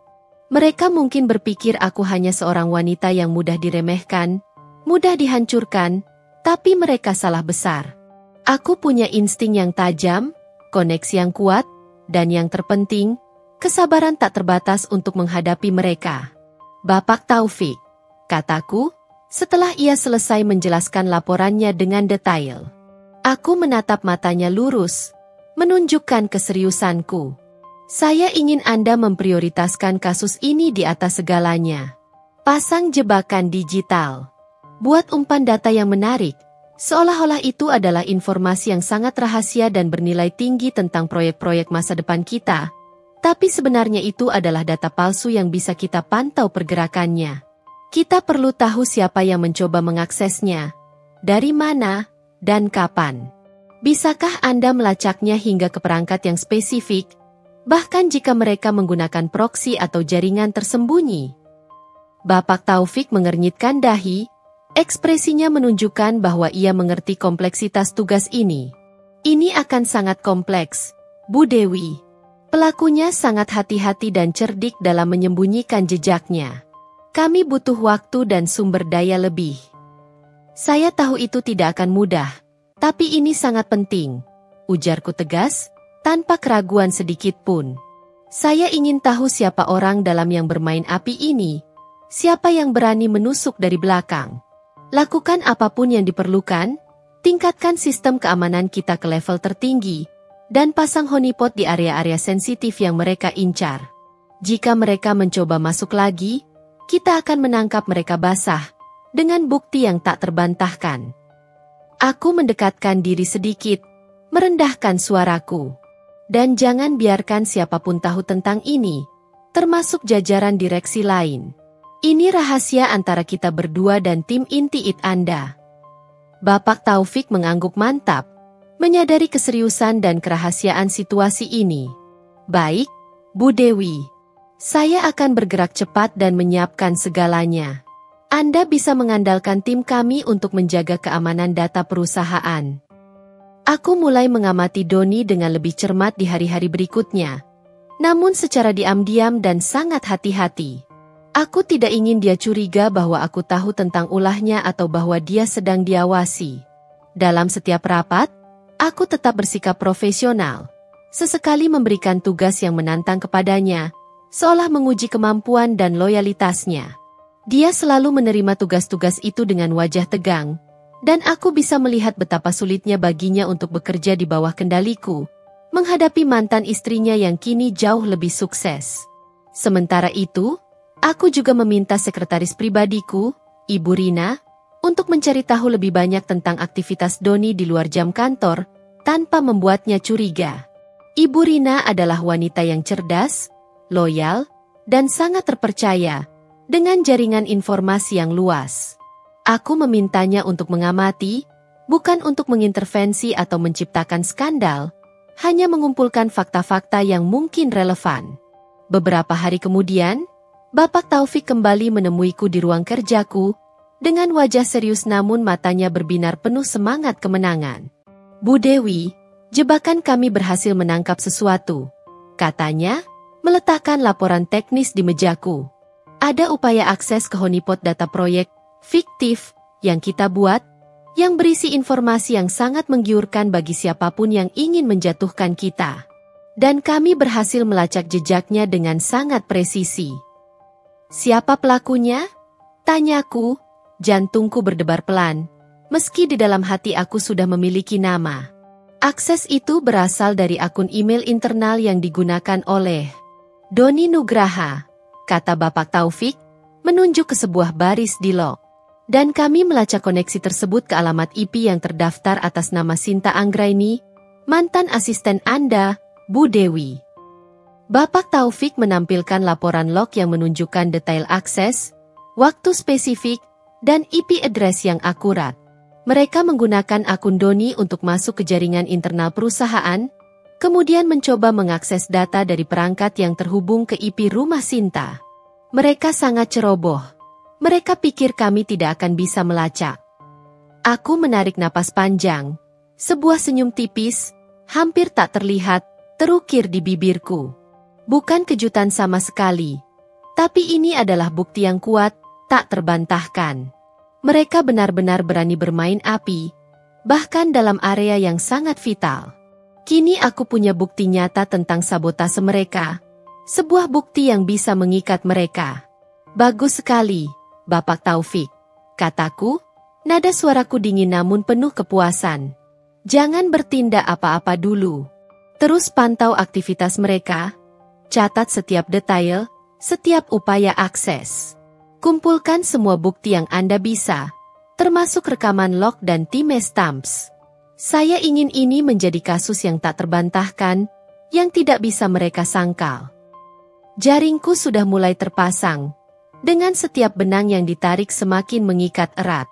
Doni dan Sinta, dalam kebodohan dan kesombongan mereka, telah melangkah masuk ke dalam perangkap yang kubangun dengan rapi dan penuh perhitungan. Mereka ingin menghancurkanku. Tapi mereka tidak tahu bahwa setiap langkah yang mereka ambil untuk merusak, semakin menyeret mereka ke jurang kehancuran mereka sendiri. Ini bukan lagi soal pembalasan dendam pribadi semata. Ini adalah tentang melindungi perusahaan yang kuanggap anak kandungku sendiri, menegakkan keadilan atas pengkhianatan yang mereka lakukan, dan menunjukkan kepada mereka bahwa integritas dan kerja keras akan selalu menang. Setelah mendapatkan bukti kuat dari Bapak Taufik, bukti digital yang tak terbantahkan mengenai upaya sabotase dari dalam, aku memutuskan untuk tidak langsung mengkonfrontasi Doni atau Sinta. Aku ingin menunggu momen yang tepat, di mana dampaknya akan maksimal dan mereka tak bisa mengelak. Biarkan mereka terus merasa aman dalam kebodohan mereka. Dalam ilusi bahwa rencana licik mereka berjalan mulus dan tak terdeteksi. Namun, aku tak bisa diam saja. Aku perlu menguji sejauh mana niat jahat mereka, dan seberapa besar pengaruh Sinta terhadap Doni yang kini tampak semakin tertekan. Keesokan harinya, tepat setelah jam makan siang, aku memanggil Doni ke ruanganku untuk sebuah pertemuan empat mata yang sangat privat. Ini adalah kali pertama kami berada dalam satu ruangan berdua saja sejak perceraian kami, apalagi setelah aku secara resmi menjadi atasannya. Aku bisa merasakan aura ketegangan di udara bahkan sebelum dia masuk. Doni muncul di ambang pintu dengan langkah ragu-ragu, wajahnya sedikit lebih tegang dari biasanya. Ia mencoba tersenyum formal, namun terlihat sangat dipaksakan, hanya berupa tarikan tipis di bibir yang tidak mencapai matanya. "Duduk, Doni," kataku, menunjuk kursi empuk berwarna abu-abu di depan meja kerjaku yang terbuat dari kayu solid. Suaraku tetap tenang, penuh otoritas, namun tanpa sedikit pun nada permusuhan pribadi. Aku tidak ingin dia merasa nyaman sedikit pun, namun juga tidak ingin dia merasa terancam secara langsung, setidaknya belum. Doni duduk kaku, punggungnya tegak, tangannya bertaut erat di pangkuan, seolah sedang menahan sesuatu. Dia terlihat seperti seorang siswa yang siap dimarahi gurunya. Ada apa, Bu Dewi? Ada yang bisa saya bantu terkait departemen saya? Tanyanya. Suaranya sedikit serak. Aku menatapnya lurus. Pandanganku tajam namun terkendali. Doni, saya ingin berbicara tentang kinerja Departemen Pemasaran Anda secara keseluruhan, terutama terkait beberapa laporan terbaru. Ada beberapa hal yang mengganjal dan perlu kita luruskan.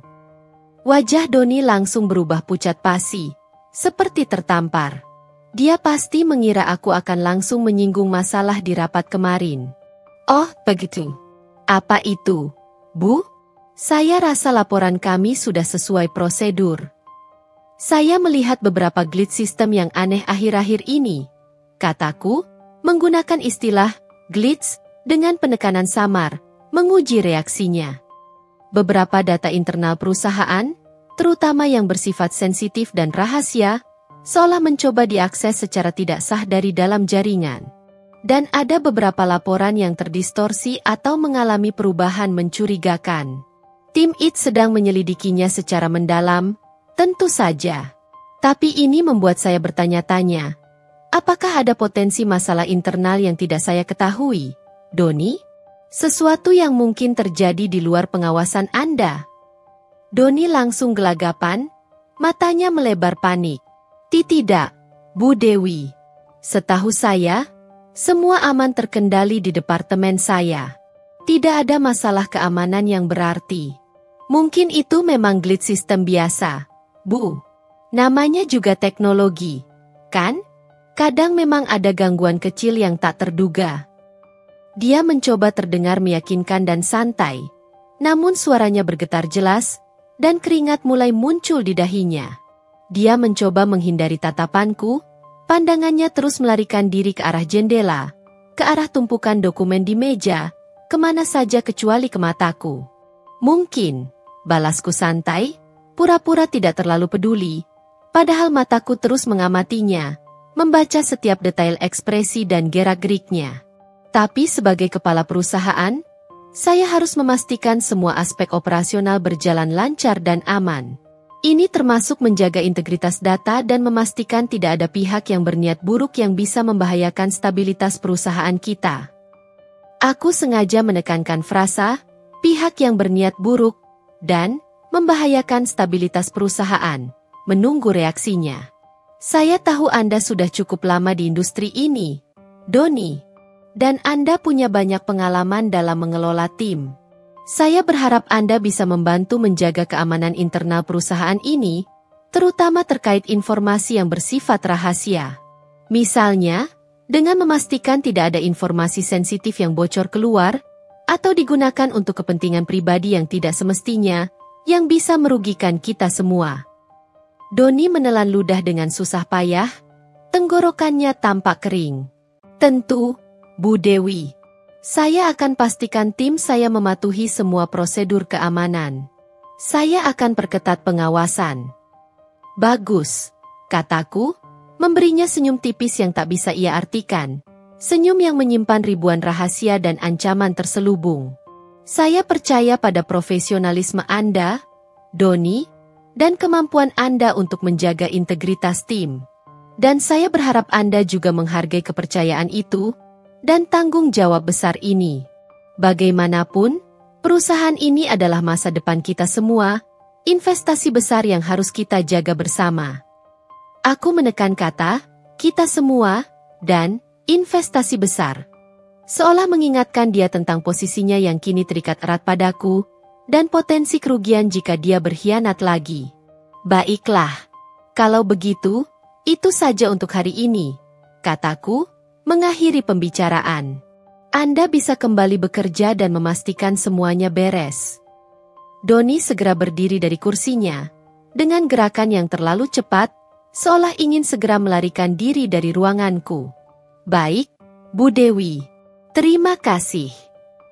Ia buru-buru pamit undur diri, tergesa-gesa meninggalkan ruanganku. Aku bisa merasakan gelombang kelegaan darinya saat pintu tertutup di belakangnya. Dia pasti berpikir aku hanya menaruh kecurigaan umum, atau sekadar memberinya peringatan biasa sebagai manajer. Tapi di balik semua itu, aku telah melontarkan bom waktu yang telah kupasang. Aku telah memperingatkannya secara tidak langsung, memberinya kesempatan terakhir untuk mundur sebelum semuanya terlambat dan meledak di wajahnya. Aku ingin melihat apakah dia akan melanjutkan rencana bodohnya dengan Sinta, ataukah peringatan ini akan membuatnya berpikir dua kali dan mungkin menarik diri dari permainan berbahaya ini. Konfrontasi tersembunyi ini adalah langkah pertama menuju pengungkapan yang lebih besar, sebuah langkah yang menentukan. Donnie meninggalkan ruanganku dengan langkah cepat dan gontai, punggungnya sedikit membungkuk. Aku bisa melihat kekalutan yang jelas terpancar dari wajahnya yang semakin pias, campuran antara lega karena tidak langsung tertangkap basah dan kebingungan karena merasa diawasi, sebuah perasaan yang kini menghantuinya. Aku tahu persis apa yang akan dia lakukan selanjutnya. Dia pasti akan menghubungi Sinta, mencari dukungan dan mungkin merencanakan langkah berikutnya. Dan benar saja, di hari yang sama, tim IT melaporkan adanya peningkatan aktivitas mencurigakan yang samar dari IP Donnie yang terhubung ke jaringan rumah Sinta. Mereka mencoba mengakses lebih banyak data, bahkan setelah peringatan tidak langsung dariku. Mereka tidak kapok, justru semakin berani. Mereka mencoba lagi, Bu Dewi. Lapor Bapak Taufik lewat telepon sore itu, suaranya terdengar tegang namun penuh keyakinan. Bahkan lebih agresif dari sebelumnya. Untungnya honeypot dan sistem pengamanan kami bekerja dengan sangat baik. Kami berhasil merekam setiap detail upaya mereka, termasuk timestamp dan jenis data yang mereka coba akses. Bagus sekali, Bapak Taufik, kataku, senyum tipis terukir di bibirku, sebuah senyum penuh antisipasi. Terus kumpulkan semua buktinya secara rapi dan sistematis. Jangan sampai ada yang bocor keluar atau menimbulkan kecurigaan. Kita akan membutuhkan ini sebagai senjata pamungkas. Sementara itu, Donnie di kantor tampak semakin tertekan dan tidak nyaman. Tingkah lakunya berubah drastis. Dia sering terlihat mondar-mandir gelisah di departemennya. Sesekali melirikku dengan tatapan waspada dan paranoid. Hubungannya dengan rekan-rekan kerjanya juga mulai renggang. Beberapa staf marketing yang dulu dekat dengannya, sering bercanda dan makan siang bersama, kini menjaga jarak, menghindari interaksi. Mereka mungkin merasakan aura negatif yang terpancar dari Donnie, atau mendengar bisik-bisik mengenai peristiwa memalukan di pesta peresmian yang telah menyebar. Produktivitas departemennya sedikit menurun, yang tentu saja menjadi perhatian serius bagi Pak Bram dan jajaran direksi lainnya. Satu sore, saat aku sedang berjalan di koridor menuju ruanganku, melewati area kubikel staf, aku tak sengaja mendengar percakapan antara dua staf junior dari departemen Donnie. Mereka berbicara dengan suara pelan, namun cukup jelas untuk kutangkap. Gila ya, Pak Donnie itu. Aku masih nggak nyangka dia kerja di bawah mantan istrinya sendiri. Bisik salah seorang staf wanita bernama Lisa, matanya melirik ke arah ruangan Donnie. Iya, kan? Aku juga. Katanya dulu Bu Dewi itu cuma ibu rumah tangga biasa, nggak ngerti bisnis. Kok bisa sekarang jadi bos besar begitu, punya perusahaan yang segede ini? Sahut rekannya, seorang pria bernama Rio, dengan nada tak percaya. Aku dengar, dia dan Bu Sinta itu lagi coba cari-cari celah di perusahaan ini. Ada rumor kalau mereka sengaja mau sabotase atau gimana gitu, biar Bu Dewi jatuh. Hah? Serius? Dari mana dengar begitu? Sah? Itu kan fitnah kalau nggak ada bukti. Aku dengar dari salah satu orang IT, katanya ada yang coba retas internal dari dalam. Tapi nggak jelas siapa pelakunya. Tapi kan aneh, Pak Donnie tiba-tiba jadi manajer di sini, terus sekarang tiba-tiba ada rumor begini. Bukannya aneh? Bisikan-bisikan itu, meski samar dan hanya berupa rumor, cukup membuatku mengerti bahwa kecurigaan sudah mulai menyebar di kalangan karyawan. Mereka mungkin belum punya bukti konkret, tapi firasat mereka sudah kuat dan mulai terhubung dengan kejadian-kejadian kecil yang mencurigakan. Hal ini bagus bagiku. Semakin banyak mata yang mengamati Donnie dan Sinta, Semakin sulit bagi mereka untuk bergerak bebas dan semakin cepat pula mereka akan terpojok.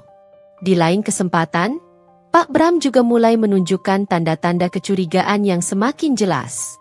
Ia beberapa kali mendatangiku secara pribadi untuk berdiskusi tentang kinerja Doni yang mengkhawatirkan. Bu Dewi, saya perhatikan Doni belakangan ini agak menurun performanya, ujarnya suatu pagi, sambil menghela napas. Dia sering terlihat kurang fokus. Dan beberapa staf melaporkan bahwa dia sering menyendiri atau melakukan panggilan telepon yang terkesan rahasia di luar jam kerja. Bahkan dia juga sering terlihat di area yang bukan wewenangnya, seperti area keuangan atau server. Apakah ada masalah yang perlu saya ketahui lebih dalam, Bu? Aku menatap Pak Bram dengan tenang, memastikan ekspresiku tetap terkontrol. Saya juga merasakan hal yang sama, Pak Bram. Tapi mari kita berikan dia kesempatan lagi. Mungkin dia masih beradaptasi dengan perubahan besar di hidupnya. Atau mungkin ada tekanan pribadi yang memengaruhinya. Namun, saya akan tetap mengawasinya dengan cermat. Jika memang ada indikasi yang lebih serius dan mengganggu operasional perusahaan, saya tidak akan ragu untuk mengambil tindakan tegas yang diperlukan. Aku sengaja tidak mengungkapkan detail tentang sabotase yang sedang kami selidiki. Aku ingin Pak Bram mempercayaiku sepenuhnya, tanpa perlu merasa panik atau ragu sebelum waktunya yang tepat. Kecurigaan yang memuncak ini, baik dari karyawan hingga Pak Bram, membuatku semakin yakin bahwa waktu untuk bertindak sudah semakin dekat. Doni dan Sinta telah menggali kuburan mereka sendiri dengan setiap langkah licik yang mereka ambil. Mereka tidak menyadari bahwa setiap upaya sabotase yang mereka lakukan, setiap jejak digital yang mereka tinggalkan, justru semakin memperkuat posisiku dan mempercepat kehancuran mereka. Mereka berpikir mereka cerdik, tapi sebenarnya mereka hanya menginjakan kaki lebih dalam ke dalam perangkap yang kubangun dengan rapi, yang kini siap untuk menutup. Pagi itu, suasana di ruang rapat direksi lantai teratas gedung PT Cipta Jaya, Abadi terasa lebih berat dan dingin dari biasanya. Aku telah meminta Pak Bram untuk mengadakan rapat darurat, dengan agenda tunggal yang sangat krusial, keamanan data perusahaan dan integritas internal. Semua direktur hadir, duduk dengan rapi di kursi masing-masing, dan di antara mereka, Doni tampak gelisah di kursinya, dengan punggung yang sedikit kaku. Wajahnya pucat pasi, dan dia terus-menerus membasahi bibirnya. Tangannya sesekali meremas pahanya di bawah meja. Sinta tidak hadir, tentu saja, karena ia bukan karyawan resmi. Namun aku yakin ia sedang menanti kabar dengan cemas di luar sana. Mungkin menunggu telepon dari Doni yang akan mengabarkan hasil permainan mereka. Rapat dimulai dengan Pak Bram yang, dengan raut wajah serius, menjelaskan pentingnya menjaga integritas data perusahaan dan potensi ancaman siber yang kini semakin canggih. Ia berbicara secara umum, mencoba menjaga suasana tetap formal dan profesional sebelum aku mengambil alih panggung konfrontasi ini. Terima kasih, Pak Bram, kataku, setelah beliau selesai berbicara dengan nada berat. Aku berdiri dari kursiku dan melangkah perlahan ke depan meja, menatap satu persatu wajah para direktur yang tampak serius, dan akhirnya berhenti pada Doni yang kini menunduk dalam-dalam. Hadirin sekalian, saya tidak akan berlama-lama. Ada masalah yang sangat serius yang harus kita hadapi bersama. Sejak beberapa minggu terakhir, sistem keamanan data perusahaan kita telah mendeteksi adanya upaya sabotase dan pencurian data dari internal perusahaan kita sendiri. Seketika, bisikan-bisikan mulai terdengar di ruangan. Beberapa direktur tampak kaget. Sebagian lagi saling pandang dengan ekspresi khawatir dan tak percaya. Doni mengangkat kepalanya dengan cepat, matanya terbelalak lebar, memancarkan kepanikan yang tak bisa disembunyikan. Wajahnya yang sudah pucat kini semakin memutih, seperti melihat hantu di siang bolong. Kami telah melakukan penyelidikan mendalam dan menyeluruh, dengan bantuan tim IT terbaik yang kita miliki. Lanjutku, suaraku tegas, tanpa ragu, dan memancarkan otoritas penuh. Awalnya kami hanya menemukan glitch kecil dan beberapa anomali. Namun setelah pemasangan sistem honeypot yang canggih dan pelacakan jejak digital yang cermat, kami berhasil mengidentifikasi pelakunya dengan bukti yang tak terbantahkan. Aku menatap Doni, Pandanganku tajam menusuk, seolah mampu membaca isi hatinya. Doni terlihat semakin gemetar, bahunya sedikit bergetar. Ia mencoba melarikan pandangannya, menghindari kontak mata, namun aku tidak membiarkannya. Aku ingin dia merasakan setiap detik ketegangan ini, setiap tetes keringat dingin yang mengucur di punggungnya. Pelaku telah mencoba mengakses data-data keuangan yang sangat sensitif, detail strategi proyek rahasia, serta beberapa informasi internal penting yang seharusnya tidak diketahui pihak luar. Dan semua upaya tidak sah ini dilakukan menggunakan akses internal perusahaan kita. Ujarku, setiap kata kuucapkan dengan penekanan, memastikan semua orang memahami beratnya masalah ini. Aku menoleh ke arah Bapak Taufik yang duduk di samping Pak Bram. Bapak Taufik, mohon presentasikan bukti-bukti digital yang telah Anda kumpulkan, agar semua direktur bisa melihatnya dengan jelas. Bapak Taufik mengangguk, lalu dengan tenang mengambil alih proyektor. Dia kemudian menyalakan layar besar di depan, menampilkan serangkaian tangkapan layar, log aktivitas, dan data pelacakan IP yang sangat detail. Ini adalah log aktivitas yang menunjukkan upaya akses tidak sah ke folder Proyek Mawar, sebuah folder umpan yang kami buat dengan data palsu yang menggiurkan. Terlihat jelas timestamp akses pada tanggal sekian, pukul sekian, dan user ID yang digunakan. Dia menunjuk pada sebuah baris di layar dengan laser pointer. Akses ini dilakukan menggunakan akun email resmi Bapak Doni Nugraha. Doni tersentak keras, seolah baru saja tersengat listrik. Dia mengangkat kepalanya tiba-tiba, mulutnya sedikit terbuka, berusaha membantah namun tak ada suara yang keluar dari tenggorokannya. Wajahnya kini bukan hanya pucat, tapi memerah padam karena malu. Para direktur lain menoleh serempak ke arahnya dengan tatapan tak percaya dan jijik, beberapa bahkan menggelengkan kepala. Lebih lanjut, Bapak Taufik melanjutkan, suaranya monoton namun penuh bobot, kami berhasil melacak alamat IP asal akses ini, yang secara spesifik mengarah keluar kantor, namun terhubung dengan jaringan pribadi. Dan ini adalah alamat IP yang terdaftar atas nama saudari Sinta Anggraini, yang tercatat sebagai alamat kediaman pribadi beliau. Bapak Taufik menampilkan bukti registrasi alamat IP, kontrak internet atas nama Sinta, dan kaitannya dengan upaya akses tersebut. Ini mengindikasikan bahwa akses ilegal ini dilakukan dari luar kantor, menggunakan kredensial akun internal Bapak Doni, oleh saudari Sinta, yang kemungkinan besar bekerja sama dengan Bapak Doni. Ruangan itu hening sekali, seolah semua napas tertahan. Hanya suara proyektor dan kipas AC yang terdengar samar. Semua mata tertuju pada Doni yang kini tampak hancur. Doni menatapku, matanya memohon, dipenuhi keputusasaan yang jelas. Dia mencoba mengatakan sesuatu, namun hanya gumaman tak jelas yang keluar. Aku berjalan kembali ke depan, berdiri tepat di hadapan Doni yang terpaku di kursinya. Doni, Anda punya hak untuk membela diri. Apa penjelasan Anda mengenai bukti-bukti yang jelas dan tidak terbantahkan ini? Mengapa akun Anda digunakan untuk mencoba mencuri data perusahaan dari IP rumah Sinta? Apakah Anda terlibat dalam upaya sabotase ini? Doni terpaku di kursinya, wajahnya semakin memerah padam, air mata mulai menggenang di pelupuk matanya. Ia membuka mulut, menutupnya lagi, berulang kali. Bibirnya bergetar hebat, dan dia hanya bisa menggelengkan kepala lemah. Bu Dewi, saya tidak tahu.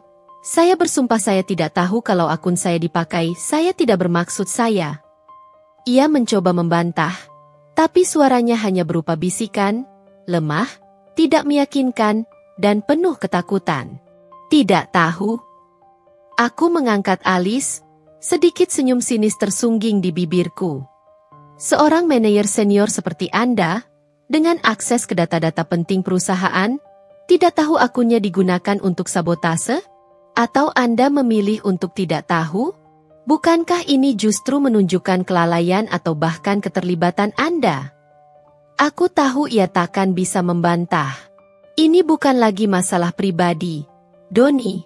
Ini adalah pelanggaran serius terhadap kode etik perusahaan, pelanggaran hukum siber, dan bahkan bisa masuk dalam kategori tindak pidana pencurian data. Kepercayaan kami, kepercayaan seluruh jajaran direksi, dan kepercayaan perusahaan ini terhadap Anda telah hancur lebur. Pak Bram, yang sedari tadi mengamati dengan ekspresi serius dan berat hati, kini menoleh ke arah Doni, tatapannya penuh kekecewaan. Doni, dengan berat hati saya harus mengatakan bahwa ini sangat mengecewakan. Integritas dan loyalitas adalah hal utama di perusahaan ini. Kami tidak bisa mentolerir tindakan semacam ini. Aku mengakhiri konfrontasi itu, membiarkan kalimat terakhirku menggema di ruang rapat yang hening. Mengingat bukti yang jelas dan tidak terbantahkan ini, serta pelanggaran berat yang telah terjadi, saya memutuskan bahwa Bapak Doni Nugraha tidak bisa lagi melanjutkan pekerjaannya di PT Cipta Jaya Abadi. Efektif mulai hari ini, Anda dibebas tugaskan dari semua tugas dan tanggung jawab. Tim HR akan segera memproses administrasi Anda.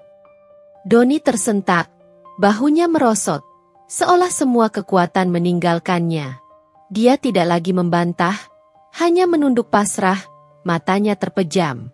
Ini adalah akhir dari permainan mereka. Dan kemenangan ini terasa manis, bukan karena dendam kesumat yang kejam, melainkan karena keadilan yang telah ditegakkan dengan tegas dan tanpa kompromi. Berita pemecatan Doni dari PT Cipta Jaya Abadi, apalagi dengan alasan sabotase internal dan pencurian data, menyebar lebih cepat dari yang kubayangkan. Meskipun aku telah meminta semua direktur dan Bapak Taufik untuk menjaga kerahasiaan proses hukum jika sampai ke sana, kabar tentang Doni yang tiba-tiba dibebas tugaskan secara tidak hormat, dan rumor mengenai masalah internal serius yang melibatkan pelanggaran data, sudah cukup menjadi bahan bakar gosip di kalangan para profesional bisnis Jakarta. Telepon-telepon berdering, gosip berhembus, dan nama Doni, yang tadinya dipandang sebagai talenta baru, kini menjadi sinonim dengan kehancuran reputasi. Malam itu, di apartemen minimalis yang mereka sewa, badai benar-benar pecah. Doni tiba di sana dengan wajah lesu yang tak bisa menyembunyikan kehancuran di hatinya. Matanya kosong menatap lantai, dan bahunya merosot putus asa, seolah semua beban dunia ada di sana. Ia bahkan tidak sanggup mengangkat pandangan saat Sinta menyambutnya di ambang pintu dengan tatapan bertanya yang penuh kecemasan dan kemarahan yang tertahan. Sinta sudah gelisah sejak Doni tidak mengangkat teleponnya sepanjang siang, dan firasat buruknya semakin menjadi-jadi saat ia mendengar bisik-bisik dari beberapa kenalannya yang bekerja di industri yang sama, yang mengabarkan tentang rapat darurat di PT Cipta Jaya Abadi. "Don, bagaimana? Ada apa? Kenapa kau baru pulang? Kenapa tidak angkat teleponku sepanjang hari?" Sinta langsung menghujani Doni dengan rentetan pertanyaan begitu pintu tertutup. Suaranya naik 1 oktav. Ia melihat Doni dalam keadaan sangat buruk, bahkan lebih buruk dari kemarin. "Ada apa sebenarnya? Cepat katakan padaku. Aku dengar ada rapat darurat di kantormu." Doni melemparkan tas kerjanya yang terasa berat ke sofa dengan gerakan putus asa, lalu menjatuhkan diri di sebelahnya, membenamkan wajahnya di telapak tangan. Aku dipecat, Sinta," bisiknya pelan. Suaranya nyaris tak terdengar, penuh kehancuran dan rasa malu yang mendalam. Kata, "dipecat," itu seolah menghantam Sinta lebih keras dari apapun. Seketika, Sinta terdiam, tubuhnya membeku. Mata lebarnya menatap Doni tak percaya, seolah ia salah dengar. "Dipecat? Apa maksudmu dipecat?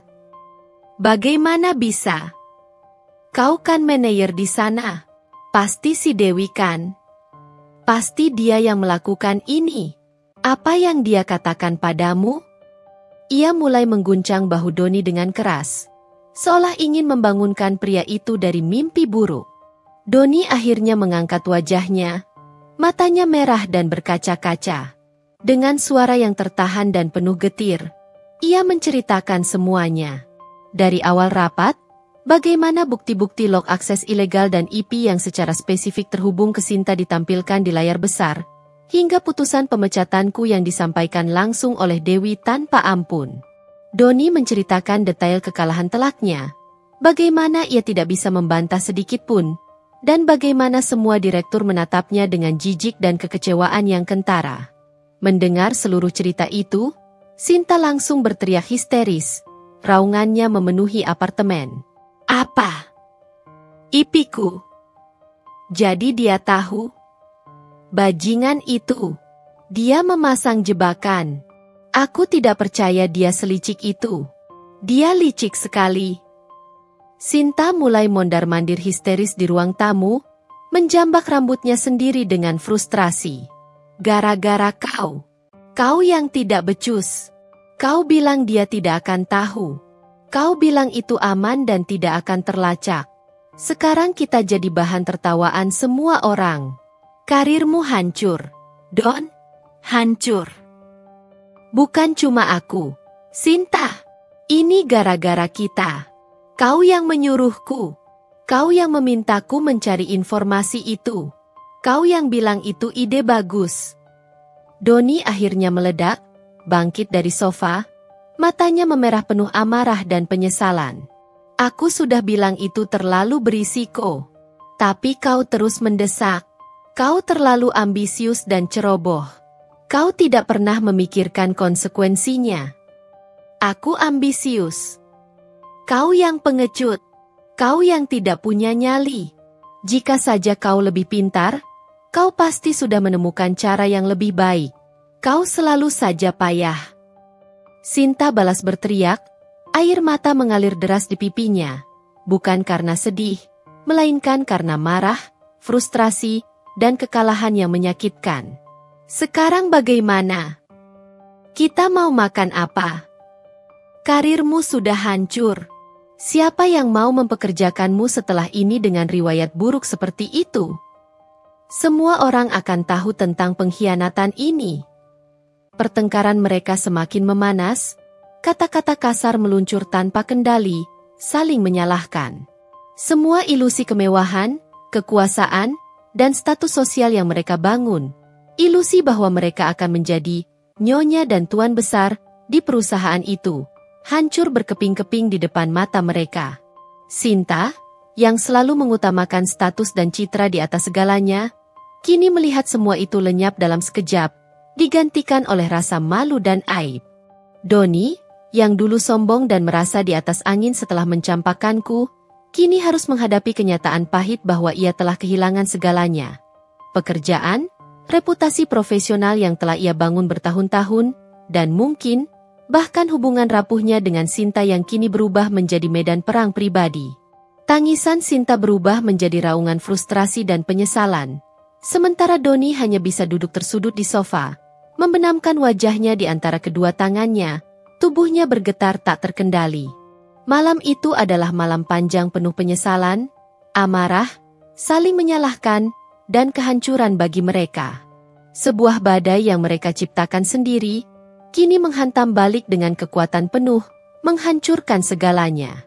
Malam di mana badai menghantam kediaman Doni dan Sinta adalah malam yang sunyi dan penuh kedamaian di rumahku. Sebuah kontras yang menenangkan. Setelah menenangkan pikiran dengan mandi air hangat, membiarkan uap membasuh sisa ketegangan hari itu, aku mengenakan piyama sutra favoritku yang lembut. Aku berjalan pelan ke kamar anak-anak, memastikan mereka terlelap nyenyak dalam tidur mereka yang polos. Wajah damai mereka adalah pengingat konstan tentang tujuan hidupku yang sebenarnya. Bukan lagi tentang membalas dendam, melainkan tentang membangun masa depan yang stabil dan cerah untuk mereka. Aku bukan lagi wanita yang hancur karena pengkhianatan. Aku adalah ibu, pelindung, dan kini, seorang pengusaha sukses yang membangun warisan. Aku duduk di beranda kamar, menyeruput teh melati hangat, memandangi gemerlap lampu kota Jakarta yang bertabur seperti bintang di kejauhan. Udara malam yang sejuk membelai wajahku. Tidak ada sedikit pun rasa dendam atau kepahitan yang tersisa di hatiku. Yang ada hanyalah rasa lega yang mendalam dan ketenangan yang meresap. Perjalanan ini, dari seorang istri yang terbuang dan diremehkan, hingga menjadi investor utama dan pemegang kendali penuh sebuah perusahaan bernilai miliaran, telah mengajariku banyak hal. Aku belajar tentang kekuatan diri yang tak terduga, tentang ketahanan jiwa, dan bagaimana setiap luka, setiap pengkhianatan, bisa menjadi batu loncatan yang kokoh menuju ketinggian yang tak terduga dalam hidup. Rasa sakit itu, pada akhirnya, telah menjadi pupuk bagi pertumbuhanku. Pagi harinya, aku memulai hari dengan semangat baru yang membara. Di kantor, suasana terasa lebih ringan dan produktif. Kepergian Doni, meskipun dramatis dan penuh intrik, seolah mengangkat beban tak terlihat yang selama ini ada di pundak perusahaan. Tim direksi, yang dipimpin oleh Pak Bram, kini bekerja dengan lebih fokus, kolaboratif, dan tanpa intrik internal. Kami segera membuka posisi untuk manajer marketing baru, dan kali ini, proses rekrutmen dilakukan dengan sangat cermat, tidak hanya mempertimbangkan kualifikasi dan pengalaman, tetapi juga menekankan pada integritas, loyalitas, dan profesionalisme sebagai prioritas utama. Aku ingin memastikan tidak ada lagi serigala berbulu domba di dalam timku. Beberapa minggu kemudian, aku mendengar kabar tentang nasib Doni dan Sinta dari salah satu rekan lama yang masih menjaga hubungan baik denganku. Berita ini datang secara tidak sengaja, namun cukup memberikan gambaran tentang apa yang terjadi pada mereka. Doni kesulitan mendapatkan pekerjaan baru. Reputasinya hancur total. Isu sabotase internal dan pemecatannya telah menyebar luas. Di seluruh komunitas bisnis Jakarta, membuatnya menjadi persona non grata di banyak perusahaan terkemuka. Setiap kali ia melamar, riwayat hitamnya pasti muncul. Sinta, yang ambisius, materialistis, dan sangat peduli citra, mulai menunjukkan ketidakpuasan yang sangat besar terhadap Doni. Mereka sering bertengkar hebat. Suara mereka bahkan terdengar hingga ke tetangga apartemen. Dikabarkan hubungan mereka mulai retak parah karena tekanan finansial dan sosial yang luar biasa berat yang mereka hadapi. Mereka telah kehilangan segalanya.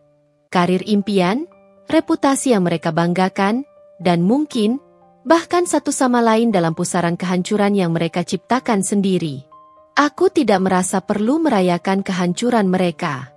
Kebahagiaanku kini tidak lagi bergantung pada penderitaan orang lain. Kebahagiaanku kini datang dari melihat PT Cipta Jaya Abadi tumbuh dan berkembang pesat, mencapai target-target ambisius yang kami tetapkan. Kebahagiaanku juga datang dari senyum ceria anak-anakku, dan dari rasa damai serta ketenangan batin yang akhirnya kudapatkan setelah melewati badai panjang. Aku telah membuktikan, bukan kepada mereka, melainkan kepada diriku sendiri, bahwa aku mampu bangkit dan membangun segalanya dari nol. Bab hidupku yang dipenuhi pengkhianatan, air mata, dan rasa sakit telah tertutup rapat. Kini, aku membuka lembaran baru, dengan babak yang penuh kekuatan, kemandirian, dan harapan yang tak terbatas. Masa lalu adalah pelajaran berharga, bukan penjara yang mengikat. Dan aku, Dewi Chandrawati, siap untuk menulis masa depanku sendiri. Sebuah masa depan yang cerah, penuh makna, dan jauh dari bayang-bayang masa lalu yang menyakitkan. Ini adalah awal yang baru, bukan hanya untukku sebagai seorang individu, tetapi juga untuk PT Cipta Jaya Abadi, yang akan terus melaju ke depan, mencapai puncak kesuksesan.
Ia telah mengajarkan pelajaran berharga tentang konsekuensi, integritas, dan nilai dari kepercayaan.